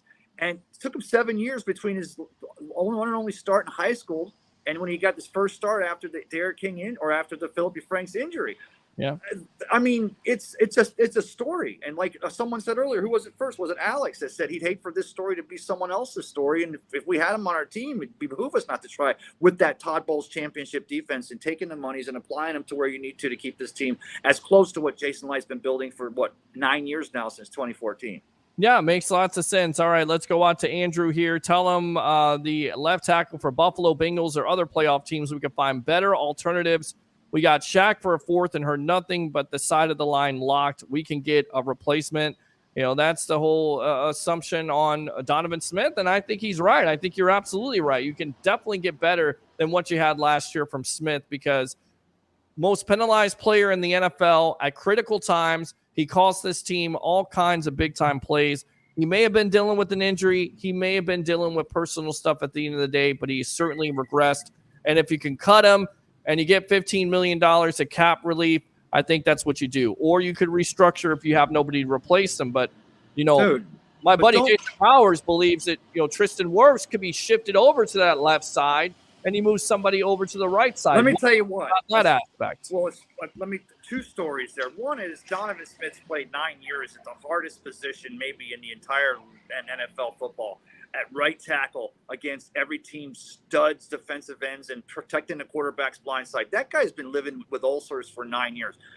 The thing is, move Tristan Wirfs over. If Kyle Trask is your guy, again, not a mobile quarterback, a pure pocket, stand in the pocket passer. That's his MO since he's like 10. If that's your guy, then yeah, moving a Tristan Wirfs over and letting Jason Light do his small college magic and find another right tackle. It was a nice thing to have the offensive line the way we had it. But at the end of the day, you want to build the best offensive line moving forward. Could Tristan Wirfs play left tackle? Tristan Wirfs could play tight end if he wanted to.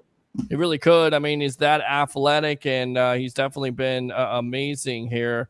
Definitely, and we got Mark Mancini there. We got some YouTube chats, which is awesome in itself. Let me go on to these comments. Ass Boys beat the Acclaim for the AEW Tag Team Championships. All right. Thank you, Roger, for the wrestling update. I just see this from ESPN. They're pulling Michael Irvin from the Super Bowl show after a complaint about sexual misconduct. You heard about that. Yeah, disappointing, because Michael Irvin's a great personality, of course, a Hall of Fame player. You never want to see that happen. You never want to hear that happen. But, you have to take some, and ESPN and NFL Network took some action on it. We don't know if he did it or not. It's alleged. But he's off the broadcast for the Super Bowl. So it wouldn't be the first time the NFL Network would lose one of their very talented and great people on a Super Bowl week in Phoenix, Arizona. Jesus Christ, the parallels. Look, I don't know if he did it or not. No, but just the accusation. Why even put yourself? I always go back to this, and this is what I don't understand about how you have so much to lose and you put yourself in that situation. Is it worth it? Is it worth it? I don't know if he did it or not. It could be a cash grab. We don't know. It's an allegation, but obviously it was a serious enough allegation where NFL Network and ESPN, Peter, took some action on it. If you and I were in we were on Radio Row. We were at the Super Bowl this week. I've been on Radio Row before. Well, no, but this week, this week, would we be hanging with anyone but ball dudes and ball dudettes? We'd be doing everything ball. And to even put yourself, if it's enough at the NFL Network to make a move on that, where there's smoke, there has to be some type of fire. Right. And it's in the hotel lobby. I mean, I don't know.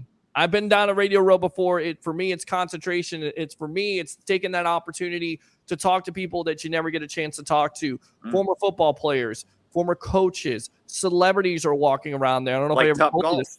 Like Right. Top Well, Golf. not only Top Golf, but getting down there to Miami and being able to be on Radio Row when the Colts were playing the Saints, and you've got Chris Rock and you've got David Spade walking around, and Adam Sandler and Roy Jones Jr. And you had to go get Roy Jones Jr. at the time to get him on the show and start up a conversation. I mean, that's the kind of celebrities you had down there to try to get on the radio show at the end of the day. So that's what I'm kind of looking at and focused on. I get it. It's a different mindset, superstar, whatever else, a football player. For me, that's what I'm focused on. Is it worth it? That's what I'll ask. Mike Evans to the Bears or Godwin to the Bears. Love it. And you're dreaming. This guy sucks. I'm buying. Hit the like button. Super chats are open. Sports Web merch coming soon. Thank you, Roger Shue. There you go. Acknowledge me. We shall. Acknowledge me. With a $2 super chat. So $2 is a lot better than nothing. YouTube super chats are open and Facebook stars are open. If you'd like to give to the effort, I'm not begging. I'm just saying it's open out there. Ray, don't you have a home? I told you, you guys. Why don't you do it at home? Why are you a man about on the street? Because this is Ray's thing right here. This is always. I live in the dumpster behind Irish 31 with homeless Harriet. It's a party. It's a party 365. Did you say homeless Harry for that? You know what? Go ahead and play his music for this. Hold on.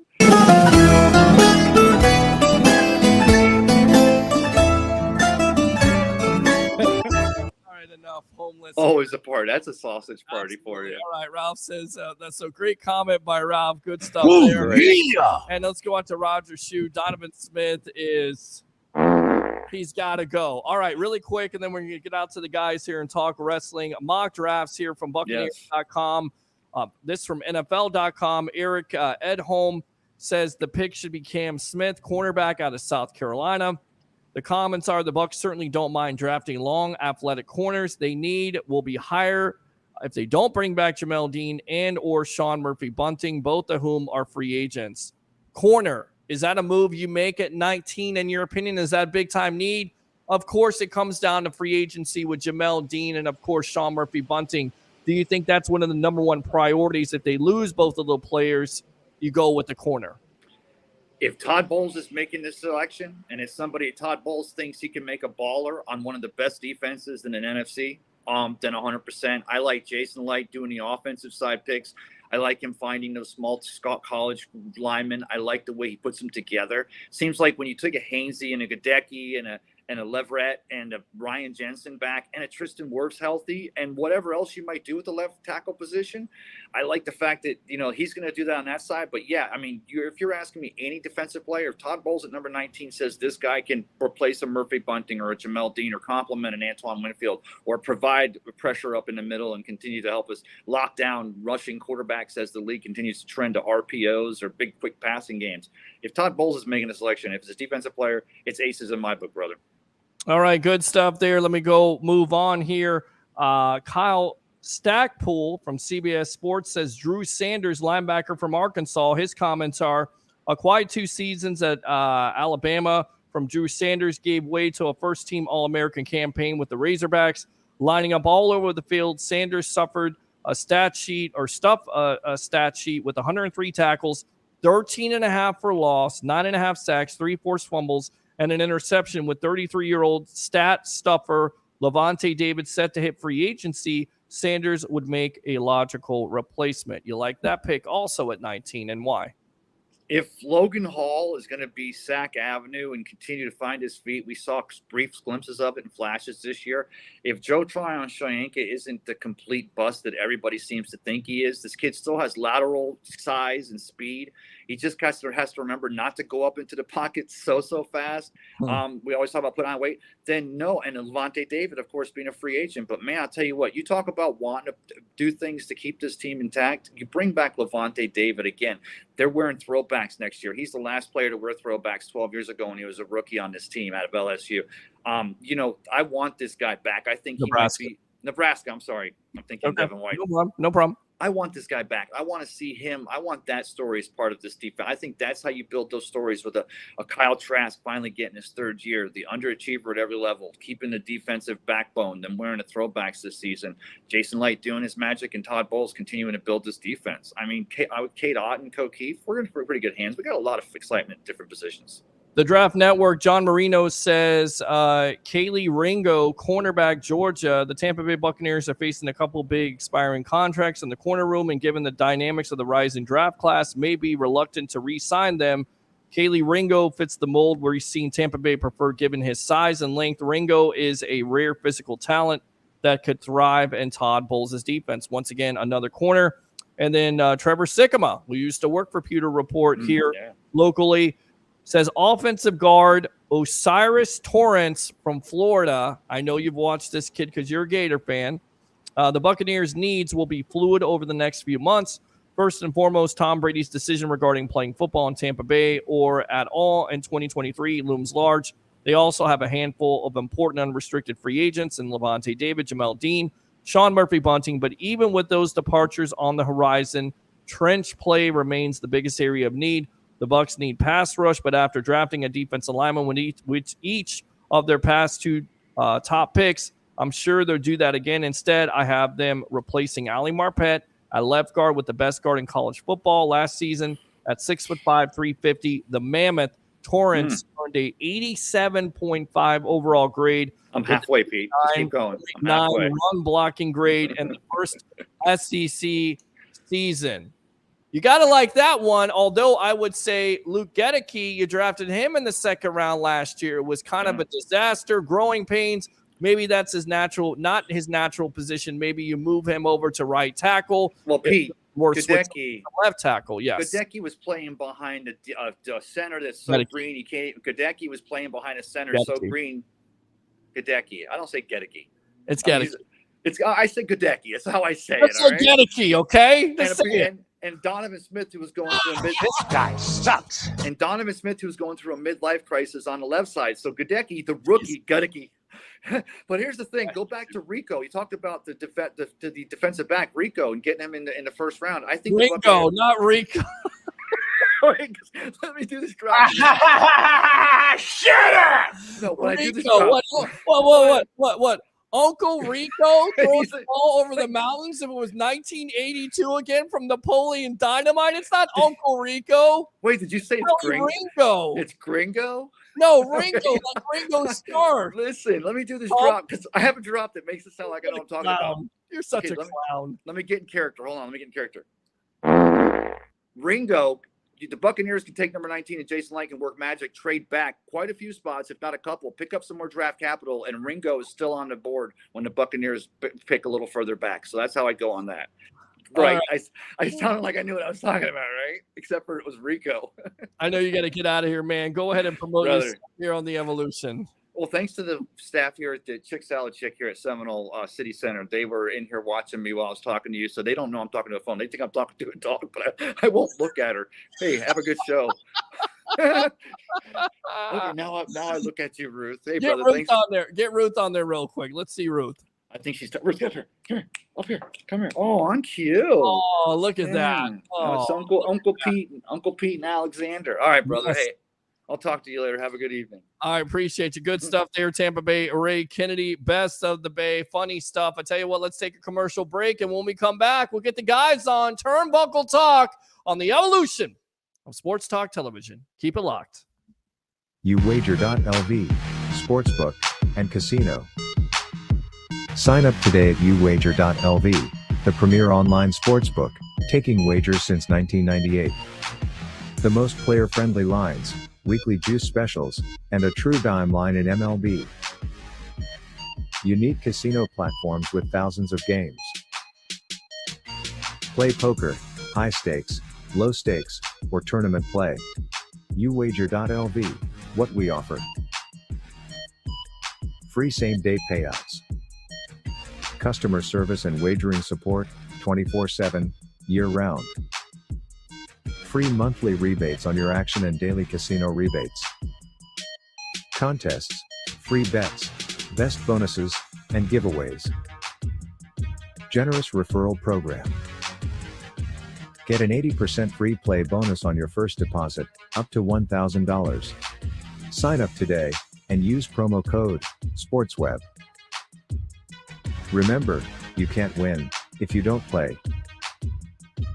There you go. You can't win if you don't play. Uwager.lv, promo code SportsWeb. Let's continue to read these comments, and we'll get the guys on here. Great comment there by Ralph, Roger Shoe, Donovan Smith. All right, great.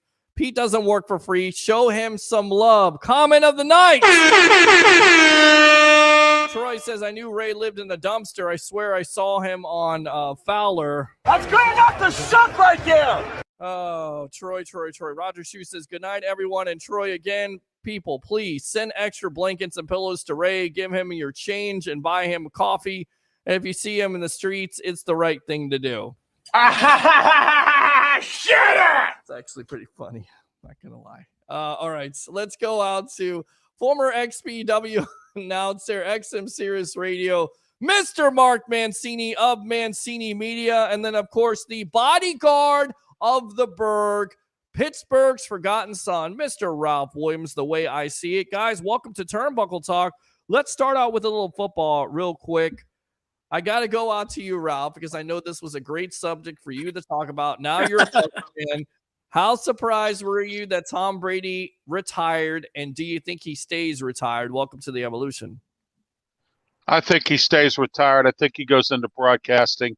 For that kind of money, I would go into broadcasting, and I believe that's what he's going to do.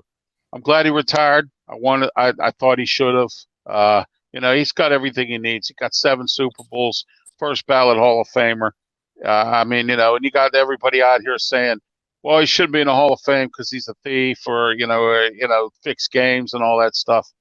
Yeah, maybe he did. He got away with it. Good for him. You know what I mean? If you get away with it, why not?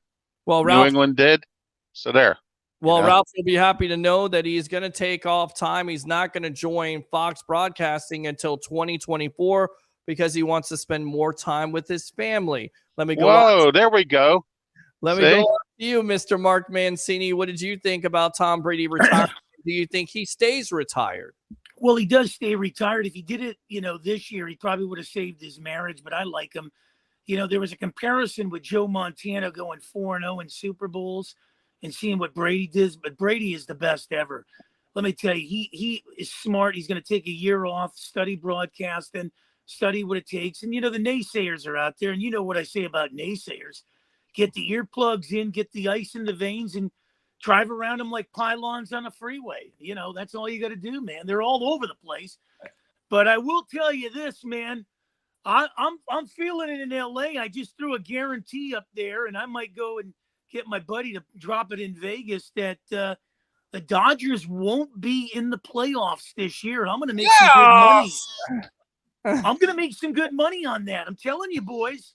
All right. Yeah, I'm guaranteeing. So you finally decided that the Dodgers are not going to make the playoffs. There you go. Yeah, I did. And I'm willing to drop, a $20, whether it's $40 to win an enormous sum. I might need a Brinks truck and split it with you boys, but they will not make the playoffs. I guarantee it.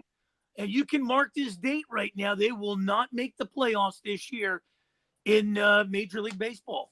Well, I tell you right now, a disclaimer out there on the sports web, this man has already admitted to being the worst handicapper out there in the world. So if you're betting in Vegas, be very, very careful.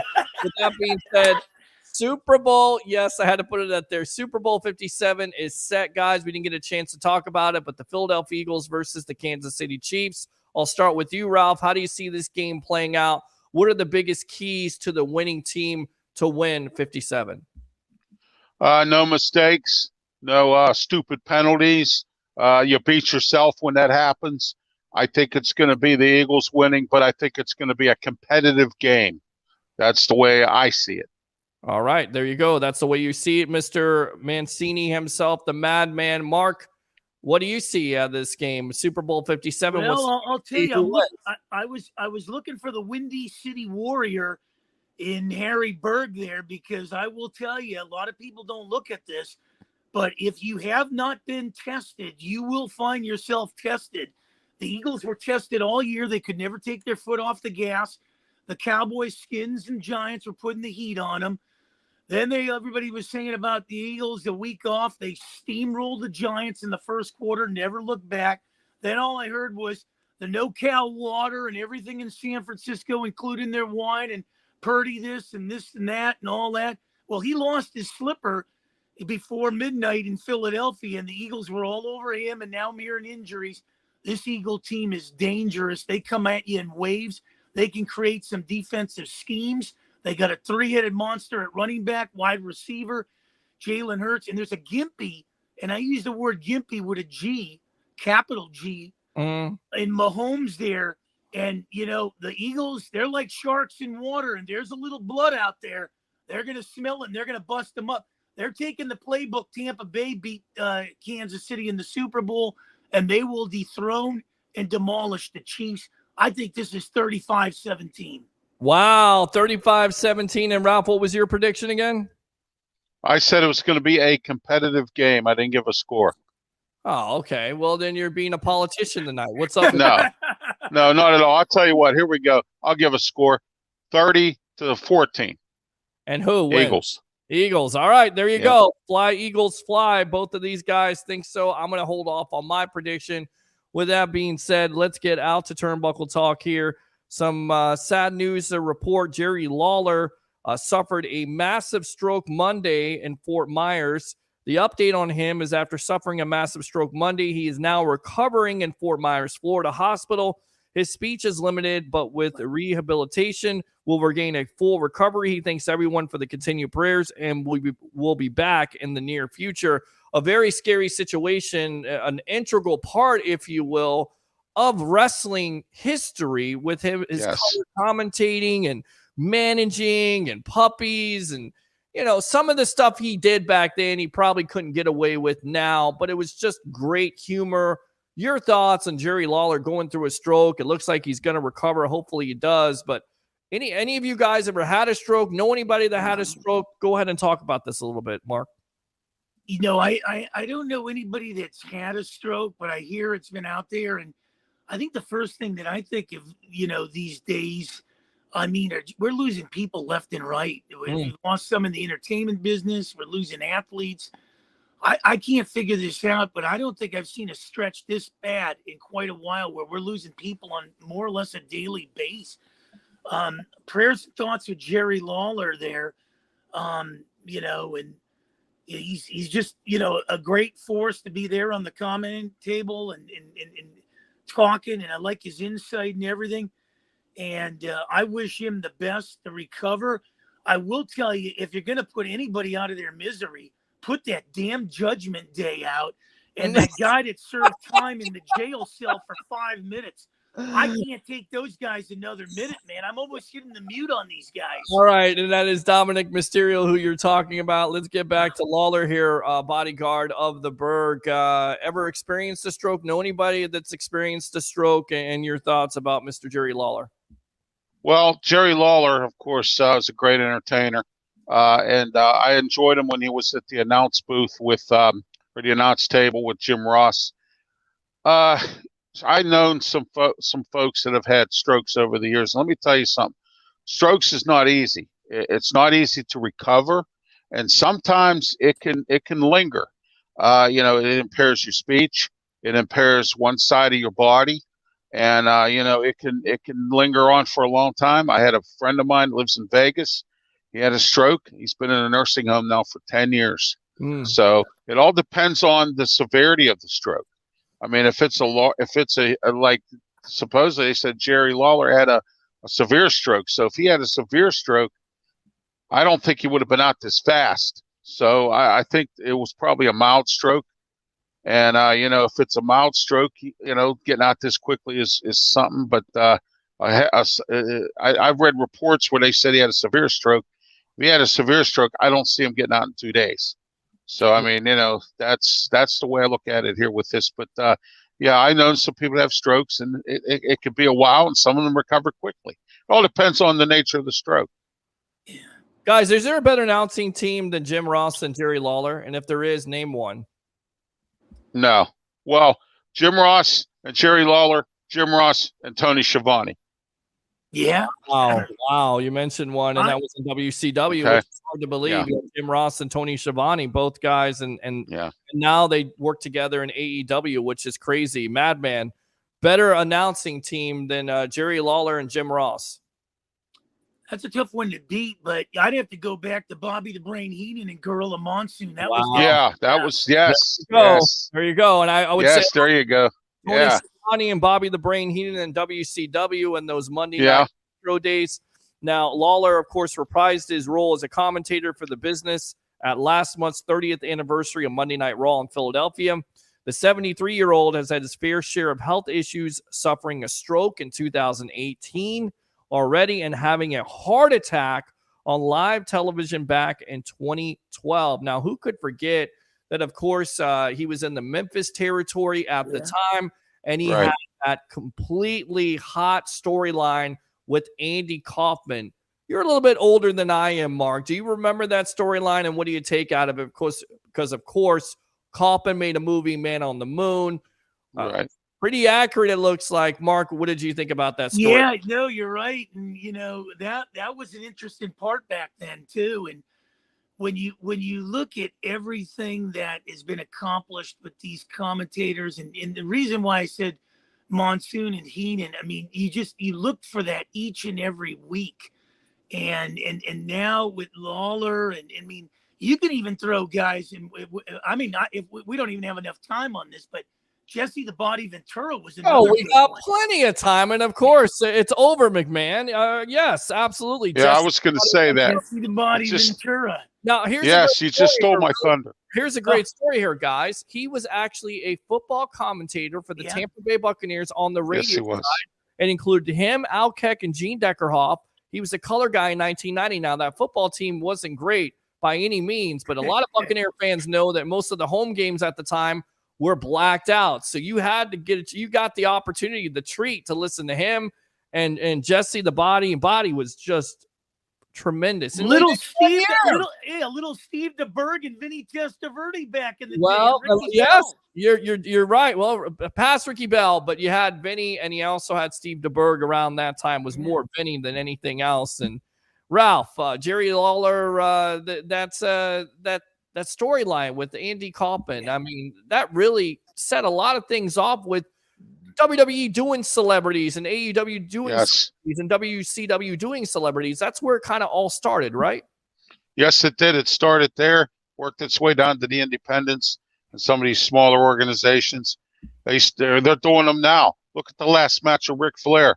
Look at the Ricky Steamboat last match. They did those with MLW. So, it's there. The star power. You got Mike Tyson now on AEW. So, I mean, you have a lot of that stuff going on. WWE started it, WrestleMania, when they brought in all these stars and had them all involved in matches, Mr. T and several other, celebrities involved in different types of matches. Right. Yes, exactly. Rock and roll. You had Rick Derringer on the side there. Then you had Donald Trump involved. You had a bunch of guys, just a bunch of celebrities. Alice Cooper, you had, of course. Carl Malone in WCW. I never forget it. Jay Leno. Carl the Mailman Malone. Could not wrestle at all with Kevin. I'm trying to think. Eubanks. Kevin Green. Yeah. He was in wrestling.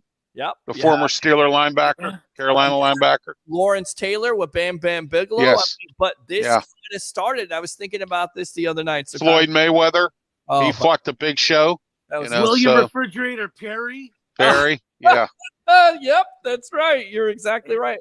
That was WCW at the Steve Mongo McMichael, who's going through his he was in the Four Horsemen. God, get it done. If he continued to wrestle, he could get it done. He could honestly get it done. I loved him on commentary, but I thought it was a much. But you know what, guys? The ones that are the two that I really like, I can't stand. I don't know his name. The British guy just lost a train of thought on Mondays, but he's kind of annoying. But I love Wade Barrett. I've always liked Wade Barrett.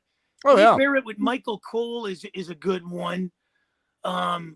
Wade Barrett's up and coming, man. Keep your eye on him. He gives you some good insight. I love Wade Barrett. I have some bad news. Right. And the guy I still think could wrestle to this day. Underused. He got a lot of his chops, if you will. He went over to NWA Power there with Billy Corgan and did some great things and came back. And good for him. Triple H bringing back everybody. Let's talk. I'll tell you what, Josh Matthews wasn't bad down in Impact with him and Don Callis hooked up. I agree. They were pretty decent. I agree. We got some Don Callis news tonight because Jim Ross was talking about him from AEW, some interesting stuff. Let's go back to the Royal Rumble. How surprised were you that Cody won? I think for me, the disappointing thing was he comes in at number 30. If you really build this storyline up and book it correctly, you got to make him 15 or 16, let him earn it. But when he came out at 30, you kind of knew, done, sir, done. Cody Rhodes was going to win the Royal Rumble and face Roman Reigns. Mark, what did you think about it?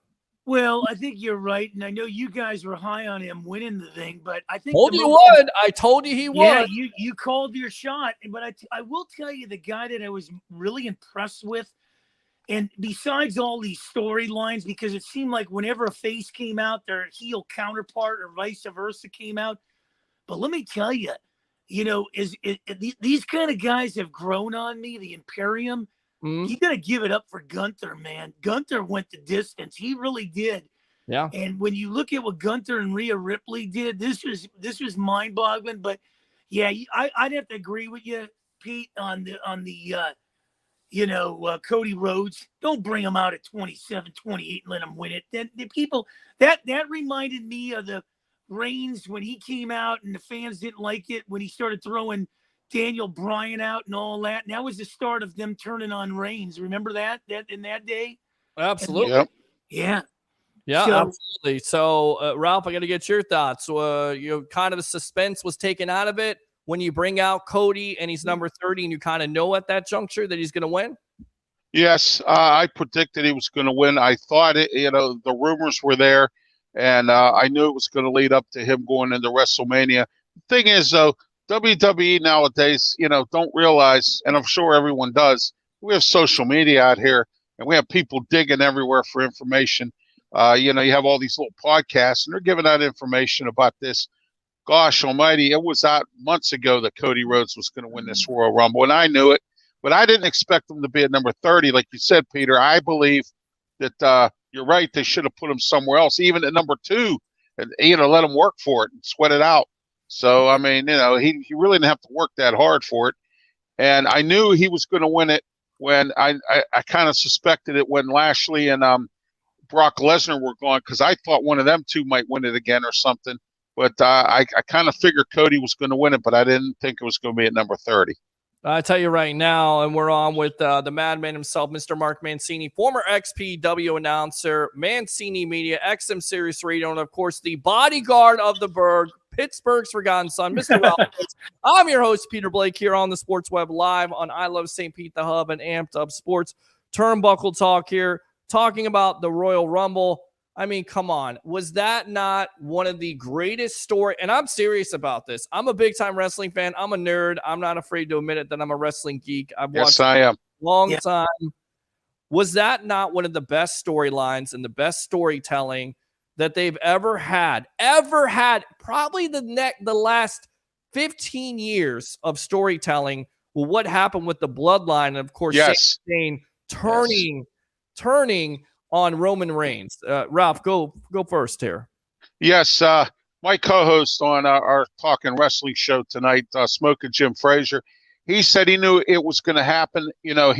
I had predicted it, but I didn't expect it now. I thought it was going to come down at some other time. I didn't know it was going to come down now. But it was interesting how it came down to Royal Rumble. And you're right, the storytelling was great. And the way that they presented it was just the way it went. It was super duper.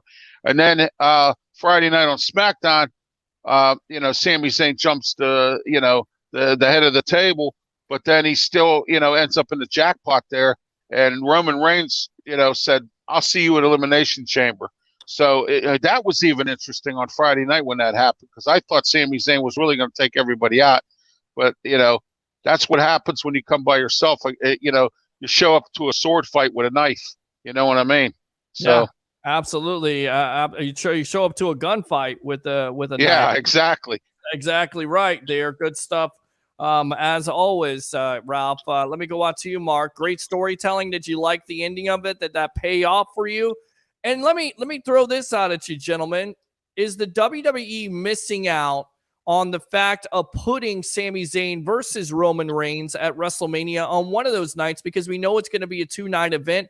Are they missing out on it? Because right now, Sami Zayn is more over than any wrestler out there. So, Mark, first and foremost, what did you think of the ending at Royal Rumble? And do you think WWE is missing out on putting Sami Zayn versus Roman Reigns at WrestleMania? Well, I'll tell you, when I look at this, and now we're going to get back in to the big screw job in Montreal where we're going to see Reigns and Zayn meet, and this is going to be interesting, the families and everything. I thought they should have carried it into WrestleMania, but as much as everybody thinks I'm smoking something and sitting in a 60s VW bus with a peace pipe looking like Bill Walton, I'm going to tell you something. The Rock, whether he fights or not, he is going to be involved in that WrestleMania thing in LA. Hollywood's big, and they need to lay a script out. So I don't know if Rhodes is going to pull it from him. I still don't think Rhodes is going to pull it from him unless he gets help from Rock or something. But I would have loved to see the Zayn thing carry over. And I kind of look at it like I wanted to see more of the Owens thing going with Reigns and then carry the Zayn into WrestleMania. But now we got the rush job with Cody Rhodes. And I guess we're going to be left off that is, what do we do with this whole thing? Because we know Owens and Sikoa are going to get it on. But where do we leave Reigns after he's disposing of Zayn? And what happens to Zayn at WrestleMania only a few months away, if that? I'm telling you right now, I mean, you bring up a great point here. Should WWE consider breaking up the titles, if you will, and having Roman lose both of those titles at the end of the day, and then he can go off to Hollywood, and basically you put Cody over and you put Sami Zayn over, Ralph? Yeah, I like that idea, Peter. But here's the thing. They already have a plan for that. What they're going to do is the WWE title is going to be fought at WrestleMania. They're going to have a tournament. 2 people from that tournament are going to fight at WrestleMania for the WWE title. That's already in the works. Wow. I wish they didn't do it that way, but that's already in the works. What they should have done, like you said, was have 2 nights and have Roman Reigns defend both titles on each night. Have him defend one title against Sami Zayn, and the second night have him defend the other title against Cody Rhodes. That would be an interesting storyline. You're correct on that, Peter. You hit that right, right in the bullseye. But what I'm saying is that that's what they should do with that, but that's not what's going to happen from the reports I'm hearing. Yeah, it certainly doesn't seem like it. And again, I feel like WWE is missing out on an opportunity. Yes. Sami Zayn being so over right now. With that being said, let's go back to the Women's Royal Rumble. Rhea Ripley, and it looked like, and I'm trying to think of who it was. Liv I'm trying to think of her name, and I can't think of her name. Liv Morgan. Liv Morgan was going to win. She was actually going to win. I thought she was. I thought she was going to win it, but I think it was the right decision. I mean, Mark, what did you think of Rhea Ripley going over and choosing? Who did she choose? Charlotte Flair. Charlotte Flair. Yeah, Mark, what do you think? Well, Rhea Ripley's starting to grow on me, man. I kind of like her. I look at her like a Gunther, and siding with that bloodline here. I would not be a bit surprised if Rhea Ripley joins forces with the bloodline down the line here, because that's not going to go away, even with the breakup maybe of Jimmy and Jay, and who knows what's going to happen down the line. But I like Rhea Ripley. Now, whether she's going to take the belt from Charlotte Flair, I don't think so, because I think Charlotte just got it. I can't see her dropping it this quick. I see her at least carrying it to SummerSlam in Detroit. So I don't think Ripley's going to grab it. I know they like to make changes at WrestleMania. That'd be one hell of a quick change to drop it back from Flair to give it to Ripley. What you say, boys? Well, I tell you right now, Ralph, the reason why you put it on, of course, Charlotte is, of course, she's the queen, and she's the one that has the most cred, if you will. The reason why you put it on Ripley at WrestleMania is because you're trying to get her over without the Judgment Day. Because to me, I don't think the Judgment Day is getting over. You know what's getting over? Rhea Ripley, and that's how you put her over by beating Charlotte Flair. You agree, Ralph? Oh, absolutely, I do. She has to beat Charlotte Flair in order to make any headway in the WWE. I believe that to be the case. Although I'm getting tired of seeing Sonya Deville in matches. And you know what's funny? Terrible. The best one of them all was when Michael Cole said at Royal Rumble, and there was a couple good things that were said. Corey Graves said a couple funny ones too. But I tell you what, Michael Cole said it. He says, "I'd like to know what Sonya Deville has on Adam Pearce that she keeps getting championship matches against Charlotte Flair." I thought that was so funny. And then Corey Graves had to sit with Pat McAfee and in the broadcast table there, and they were talking about Pittsburgh. Pat McAfee says, "Yeah, I know Elias." He says, "Me and Elias went to the same school together. We hung out together and everything." And then Corey Graves, he lives in Monroeville, which is on the other side of Plum. Yeah. Okay, and he said, "Oh yeah," he says, I lived on the other side of Plum in Monroeville, and I went to Gateway High School where my broadcast partner, Smoking Jim Frazier, went." And he says, I went to Gateway, and I never heard of Elias. So I was like, it was so hilarious there how they were jabbing it. It was funny. It was definitely funny. All right, let's go back to the storyline here with Cody Rhodes and Paul Heyman. A epic promo done by them, the other night.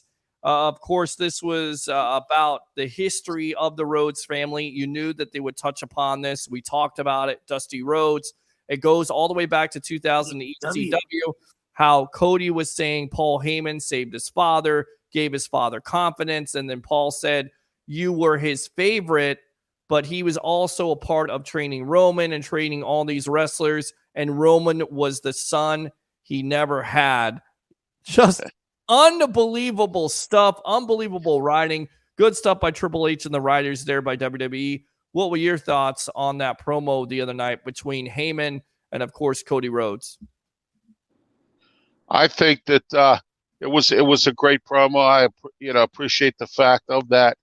And what I liked about it was when Cody Rhodes actually grabbed his hand and put him up against the turnbuckle there, and he said a few words to Heyman on the way out of the ring. I thought that was pretty interesting because actually my wife and I thought that Cody Rhodes was going to beat him up real bad, but that, you know what I mean? He left that alone, and I admire him for that. He left that alone and says, I'll get your boy Roman Reigns at WrestleMania.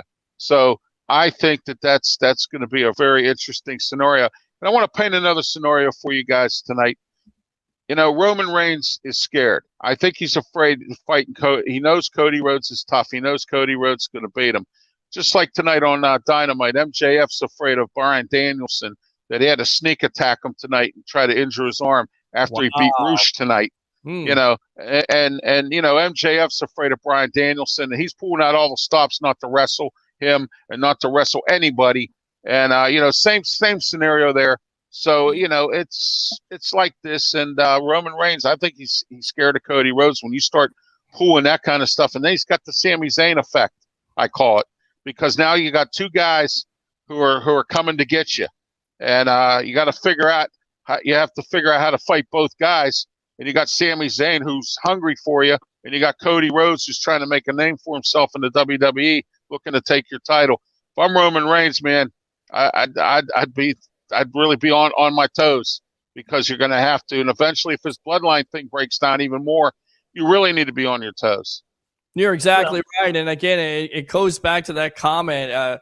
Reigns is the son that he always wanted but never had. Yeah. It's such a smack in the face to Cody, and you kind of think, is that Paul Heyman just talk? I don't think Dusty really thought that. Again, I know it's a line, but it's so interesting that he said you're his favorite son, and of course you have Goldust, which Paul Heyman's trying to tip the apple cart. That's correct. Exactly what he's trying to do. It's genius, because you bring back that whole go back to 2000 with the ECW. Mark, what did you think of that? Well, I you know what, and I liked Heyman. I remember him in ECW days when the XPW had the wars with those guys cross country. But everybody talks, and Jim Cornette was great, and Jim Ross, and all these guys were great. But you know what? I think everybody, needs to adjust the mirrors a little and look at what Paul Heyman's done ever since he sold his soul to, the ECW to Vince McMahon. Look how far he's come, and he's resurrected himself, aligning himself with the bloodline. I mean, this is almost 3 years running, boys. And, you see the chinks in the armor, and we've talked about maybe the Usos losing the belts and everything, but I'm going to tell you right now, the next tag team champs are going to be Zayn and Owens. They'll be the next ones to get the belts. Everybody can look at Where's the Smoke and Montez Ford and Dawkins and all these other guys, and Imperium and, and Strowman and all these guys. I'm telling you right now, when they realize what they've got in store, these guys would be a hit. It's going to be Owens and Zayn going to be the tag team champs. I agree, and that's the way you have to do it, or you have to do some combination of Jay. They're breaking the tag team belts up too. So, right. Absolutely. Or Jay tagging with Sami Zayn and going against the bloodline. I could definitely see that. Now, of course, Booker T was one of the entrants in the Royal Rumble. For what it's worth, he said on his podcast that he believes his appearance in the Royal Rumble match will be the last time he ever wrestles. Mark, do we take him at his word? Because he looked pretty good there. Booker T, I mean, great wrestler and definitely in the Hall of Fame, of course, with Harlem Heat and a great run there with WCW at the end, a great run as King Booker. So do we believe him? Do we take the man at his word that it's the last time we see him in the ring? Or once again, is he just throwing out the gimmick? Can you dig it, sucker? Maybe in the WWE ring, guys. Yeah. But I think he'll be doing independent shows. I'll guarantee it. Let me tell you something. This guy keeps himself lean. Yep. I mean, hey, let me tell you something. I wouldn't be a bit surprised if he finds his way into Hillsborough or whatever and trying out for the Tampa Bay Buccaneers in training camp. Oh, you need to stop with that. This guy. Hey, man, I like this guy, man. This guy is, hey, let me tell you, who knows? Great moment, great memory, and I remember it to this day. It was on Spike TV. Yeah. Eric Bischoff comes out. He's in the back. And he kind of introduces himself, and then Booker T goes, "Tell me he didn't just say that, or tell me I didn't just see what." I mean, it was just an amazing moment because, of course, nobody expected at the time Eric Bischoff to come back in the back, and of course he comes out, hugs Vince McMahon. They're sworn enemies, and he's the general manager. That's what I remember, and the whole King Booker thing worked with Sharmell, his wife. Yes, it did. Worked so perfectly, and then he had a good run in Impact Wrestling. Yeah. Yes, he did. Yeah. With my buddy he was part of the Main Event Mafia. I mean, that was when he did that. I liked him in that. Yeah. I mean, to me, Booker T is one of the most underrated wrestlers out there. He's a Hall of Fame. Yes, he is. Yeah. He gets enough credit, and to tell you the truth, I'm glad that's one thing I could say about Vince Russo that did right, because everybody talks about Vince Russo and how he was bad for wrestling. He actually tried to push these guys like a Booker T at the time. If not for Vince Russo, Booker T is just a mid-carder. He was never a mid-card in my book. They gave him the opportunity, and he definitely took on the challenge. So good for Booker T. You guys are bringing up some interesting things, and I want to throw a wrench into this whole thing because when you look at some of these great storylines that WWE has had, and it's been quite a while. This is, like you said, Peter and Ralph, we haven't seen anything like the Bloodline in quite some time. But how about this? How about the storyline between Big Boss Man and Nails? How good is that one? Go way back. Wow. That was definitely a storyline in itself. Now, Dirty Dango, does that sound familiar, gentlemen? Yeah, Fandango. He's an Impact now. He signed a contract. Yeah. According to Windy City Slam, he signed a 1-year contract with Impact Wrestling. Is this a guy that you think will have some success with Impact here, Ralph?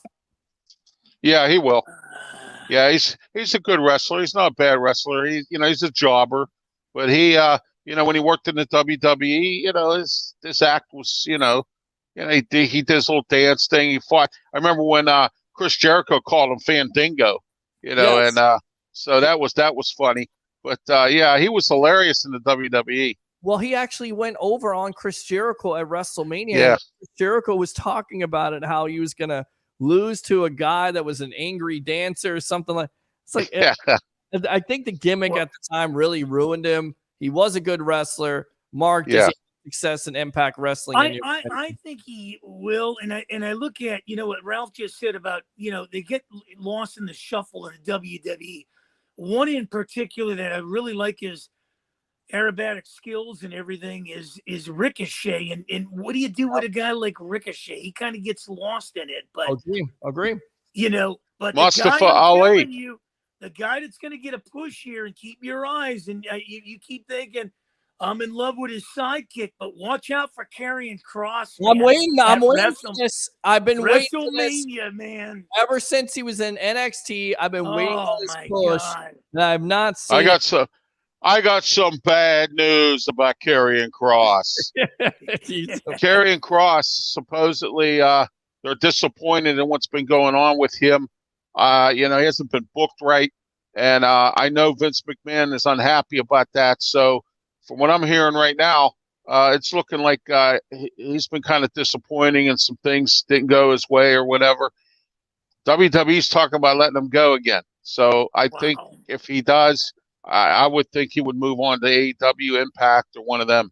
That would be such a mistake on their part because so much untapped potential there. Yeah. But they don't book him for nothing, Peter. He's not being booked properly. He's not being put in there at all, involved in any kind of he's in a storyline with Rey Mysterio. Oh boy. You know what I mean? Come on. I don't get it. I don't understand it. All right, guys. Back in the late 90s, the Canadian star spent some time in WWE where he was known as the Jackal. Do we remember who this is? Ooh, yes. Jackal. Wow. Jackal, yeah. In the Acolytes at different times. He was also Cyrus the Virus. The Virus, yeah. That would be Don Callis. Now, JR was talking about this on his Grilling JR podcast. Jackal. And he said Don Callis, the relationship between WWE was not a happy one. He says, I think he was his own worst enemy at times. He could be caustic. He could be attitudinal. Shall we say, Don is a very, very intelligent person, and he doesn't have a lot of patience for ignorance. So sometimes he's impatient when others don't accept and embrace his ideas, but he's a talented guy. He's really a talented guy. I believe he's a big asset in AEW, affiliating with the Elite, Kenny, the Bucs, and so forth. And I think he's going to be very crucial going forward in their continued evolution. Here's the deal in a nutshell. He rubs some people the wrong way, and if you talk to him, I'm sure he would say the same thing.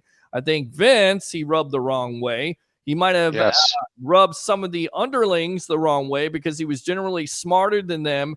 And I think it got back to Vince, and Vince got tired of hearing about it. So see you later. And we always know that when you cross the boss, especially Vince McMahon, that there's no hope for return. But with that being said, gentlemen, we've seen this before in the past with the Ultimate Warrior, with Jeff Jarrett, both going into the Hall of Fame. So at the end of the day, whether it's Vince or somebody else running the business like Triple H, if it's best for business, I could definitely see Don Callis in the fold. He's still talented. I couldn't believe it. He basically lost all his hair. I didn't even recognize him. And you go back. Well, you know what? He was a good executive, guys, in Impact. I mean, he was on the broadcast team. He worked with Scott D'Amore. The best one I liked with Don Callis was when they had the storyline with him and Scott D'Amore, and they had an executive coming from Anthem Sports, and the executive was Tommy Dreamer. And Tommy Dreamer showed up in the ring, and he said, somebody has to be fired, either you, Scott, or Don, and it's you, Don, you're fired. Oh, you should have heard the things he said to Tommy Dreamer. It was so funny. He called him a Bruce Pritchard stooge and everything else. Oh, it was funny. Guys, we missed out on this, but give me your thoughts on Don Callis here with JR saying he rubs some people the wrong way, namely Vince, Mark. I mean, do you think you'll see him back? Well, you bring up a great point there with Don Callis. But I kind of look at the same way as that. And you might agree with me, you might disagree with it on it, but a couple talented wrestlers in the day, and I really liked them, but I don't know if it was the partying that killed him was Marty Jannetty. And the other one I really, really liked in the day, and I always like to see him get a good push, was Butch Reed. And those, I don't know what happened unless they fell under favor. But we know with Marty Jannetty, it was all Shawn Michaels, and that's where they went with that. Yes.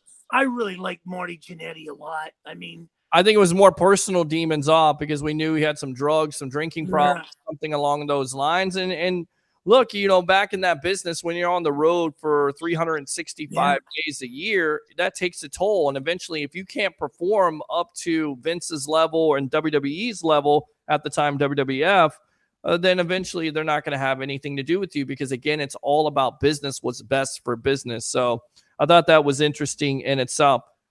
Passing away, Don West, your thoughts on this man? Because I was doing research. He actually got, parodied on SNL by Will Ferrell, which is awesome. He started out on Home Shopping Network, but it wasn't Home Shopping. It was like QVC or something, selling football cards and sports, memorabilia. And I mean, give me your thoughts about Don West, who passed away just a couple weeks ago, guys. We didn't get a chance to cover it. Ralph, you first. Well, Don West was worked very heavy duty in TNA and Impact Wrestling. Towards the end of his career there, pretty much, he was doing promotions, promoting souvenirs and things like that, and shirts and all that stuff. He was doing that. He was on the broadcast team. Sad to see him go. He was a good wrestling guy. Nobody said anything bad about him. I mean, so he was very, very good at working with the wrestlers, and he was very, very approachable. And I didn't hear one bad thing about him when he passed. A bunch of people were, said that it was sad to see him go because here's a guy that could relate, and he was just a very personable type of guy. He wasn't a jerk. He wasn't hard to get along with. He wasn't screw you when you went to pick his brain about something, and that's the way Don West was. And, it's really sad. The wrestling world had to lose a guy like that. Yeah, lose a guy to cancer. Once again, we can't find the big C.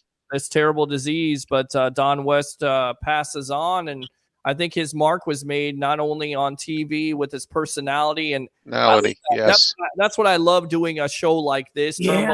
Because we're able to use our personalities, get into it. He had that personality. It was infectious. It made the crowd believe. And of course, he was trying to sell, and he was being a heel at some points. He was a great color commentator. Mark, give me your thoughts on Don West. Well, you and I, Peter, have both interviewed Kelsey Nicole Nelson, and she's just a wonderful lady. Amazing. And when the first thing you when you get in an interview and you talk is the humbleness. And when you look at Don West, and it just he's just one of those guys that got in the trenches, and just he didn't care if you needed something, he'd be right there for you, give you the shirt off the back, and kind of hear your story and try to understand where you're coming from. I've always used this analogy. My dad always used to tell me, he said, son, nobody really cares what you know till they know how much you care.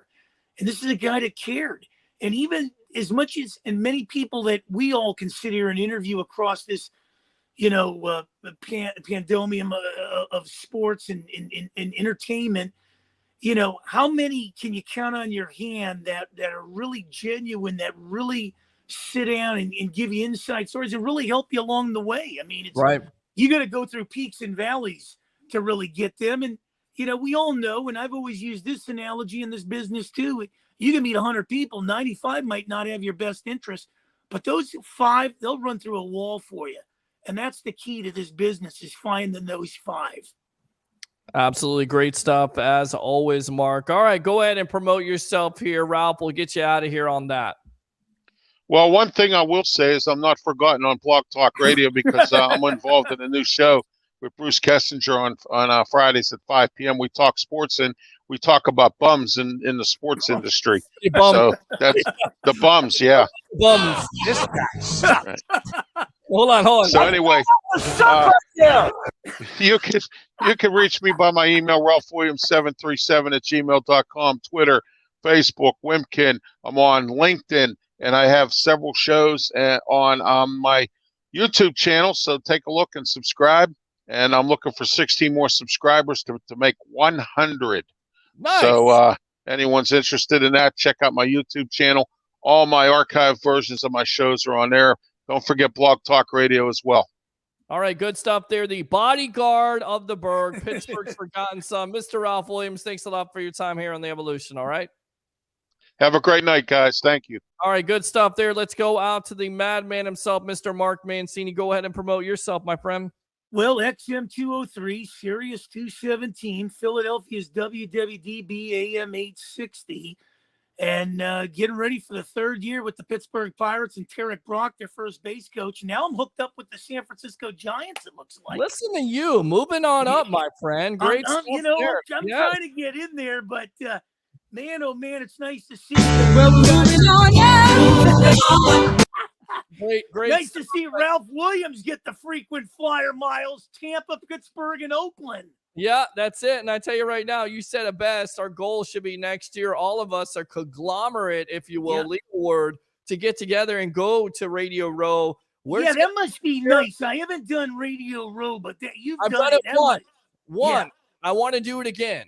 It must be awesome. It's just a list of stations down there at the Super Bowl. Could you imagine? We could be on all day long just getting guests on camera and just streaming on Facebook and YouTube. Like, nobody's able to do that. I mean, there's radio stations here locally, but honestly, we could do it with what we have. That should be our goal. We got to come together. Well, that's exactly. We got to, no doubt about it. I love you tremendously, brother. I love the Windy City Warrior, Harry Berg, Ralph Williams. Every Wednesday, we tear up Tampa. I'm just so blessed to be a part of it, my friend. Absolutely. The madman himself, Mr. Mark Mancini, XM Sirius Radio, and of course, Mancini Media, former XPW announcer. Thanks a lot for your time here on The Evolution. All right. Always a pleasure, my friend. Have a blessed week. And remember, put your money down. The Dodgers ain't making the playoffs. All right. There you go. Again, disclaimer, the worst handicapper in the world. He says that. Thanks to all the guests tonight. As always, we'll read this final comment. Rondé Barber should be in the Hall of Fame tomorrow night. If that happens, we will come on the Sports Web and talk about it with you. Once again, thanks to all the guests. Leo Haggerty, the legend himself, former Coach Scout and now media member of Night Sports Productions, Amped Up Sports. Best of the Bay, Tampa Bay, Ray Kennedy, of course, Mark Mancini, the madman, and of course, the bodyguard of the Berg, Mr. Ralph Williams. Like and subscribe to the Sports Web on YouTube. Like I Love St. Pete, the Hub, and Amped Up Sports, and do 3 things for me on this happy Hump Day. Bring your passion, bring your excitement. Just don't bring any nonsense. I'm your host, Peter Blake. Have a good night.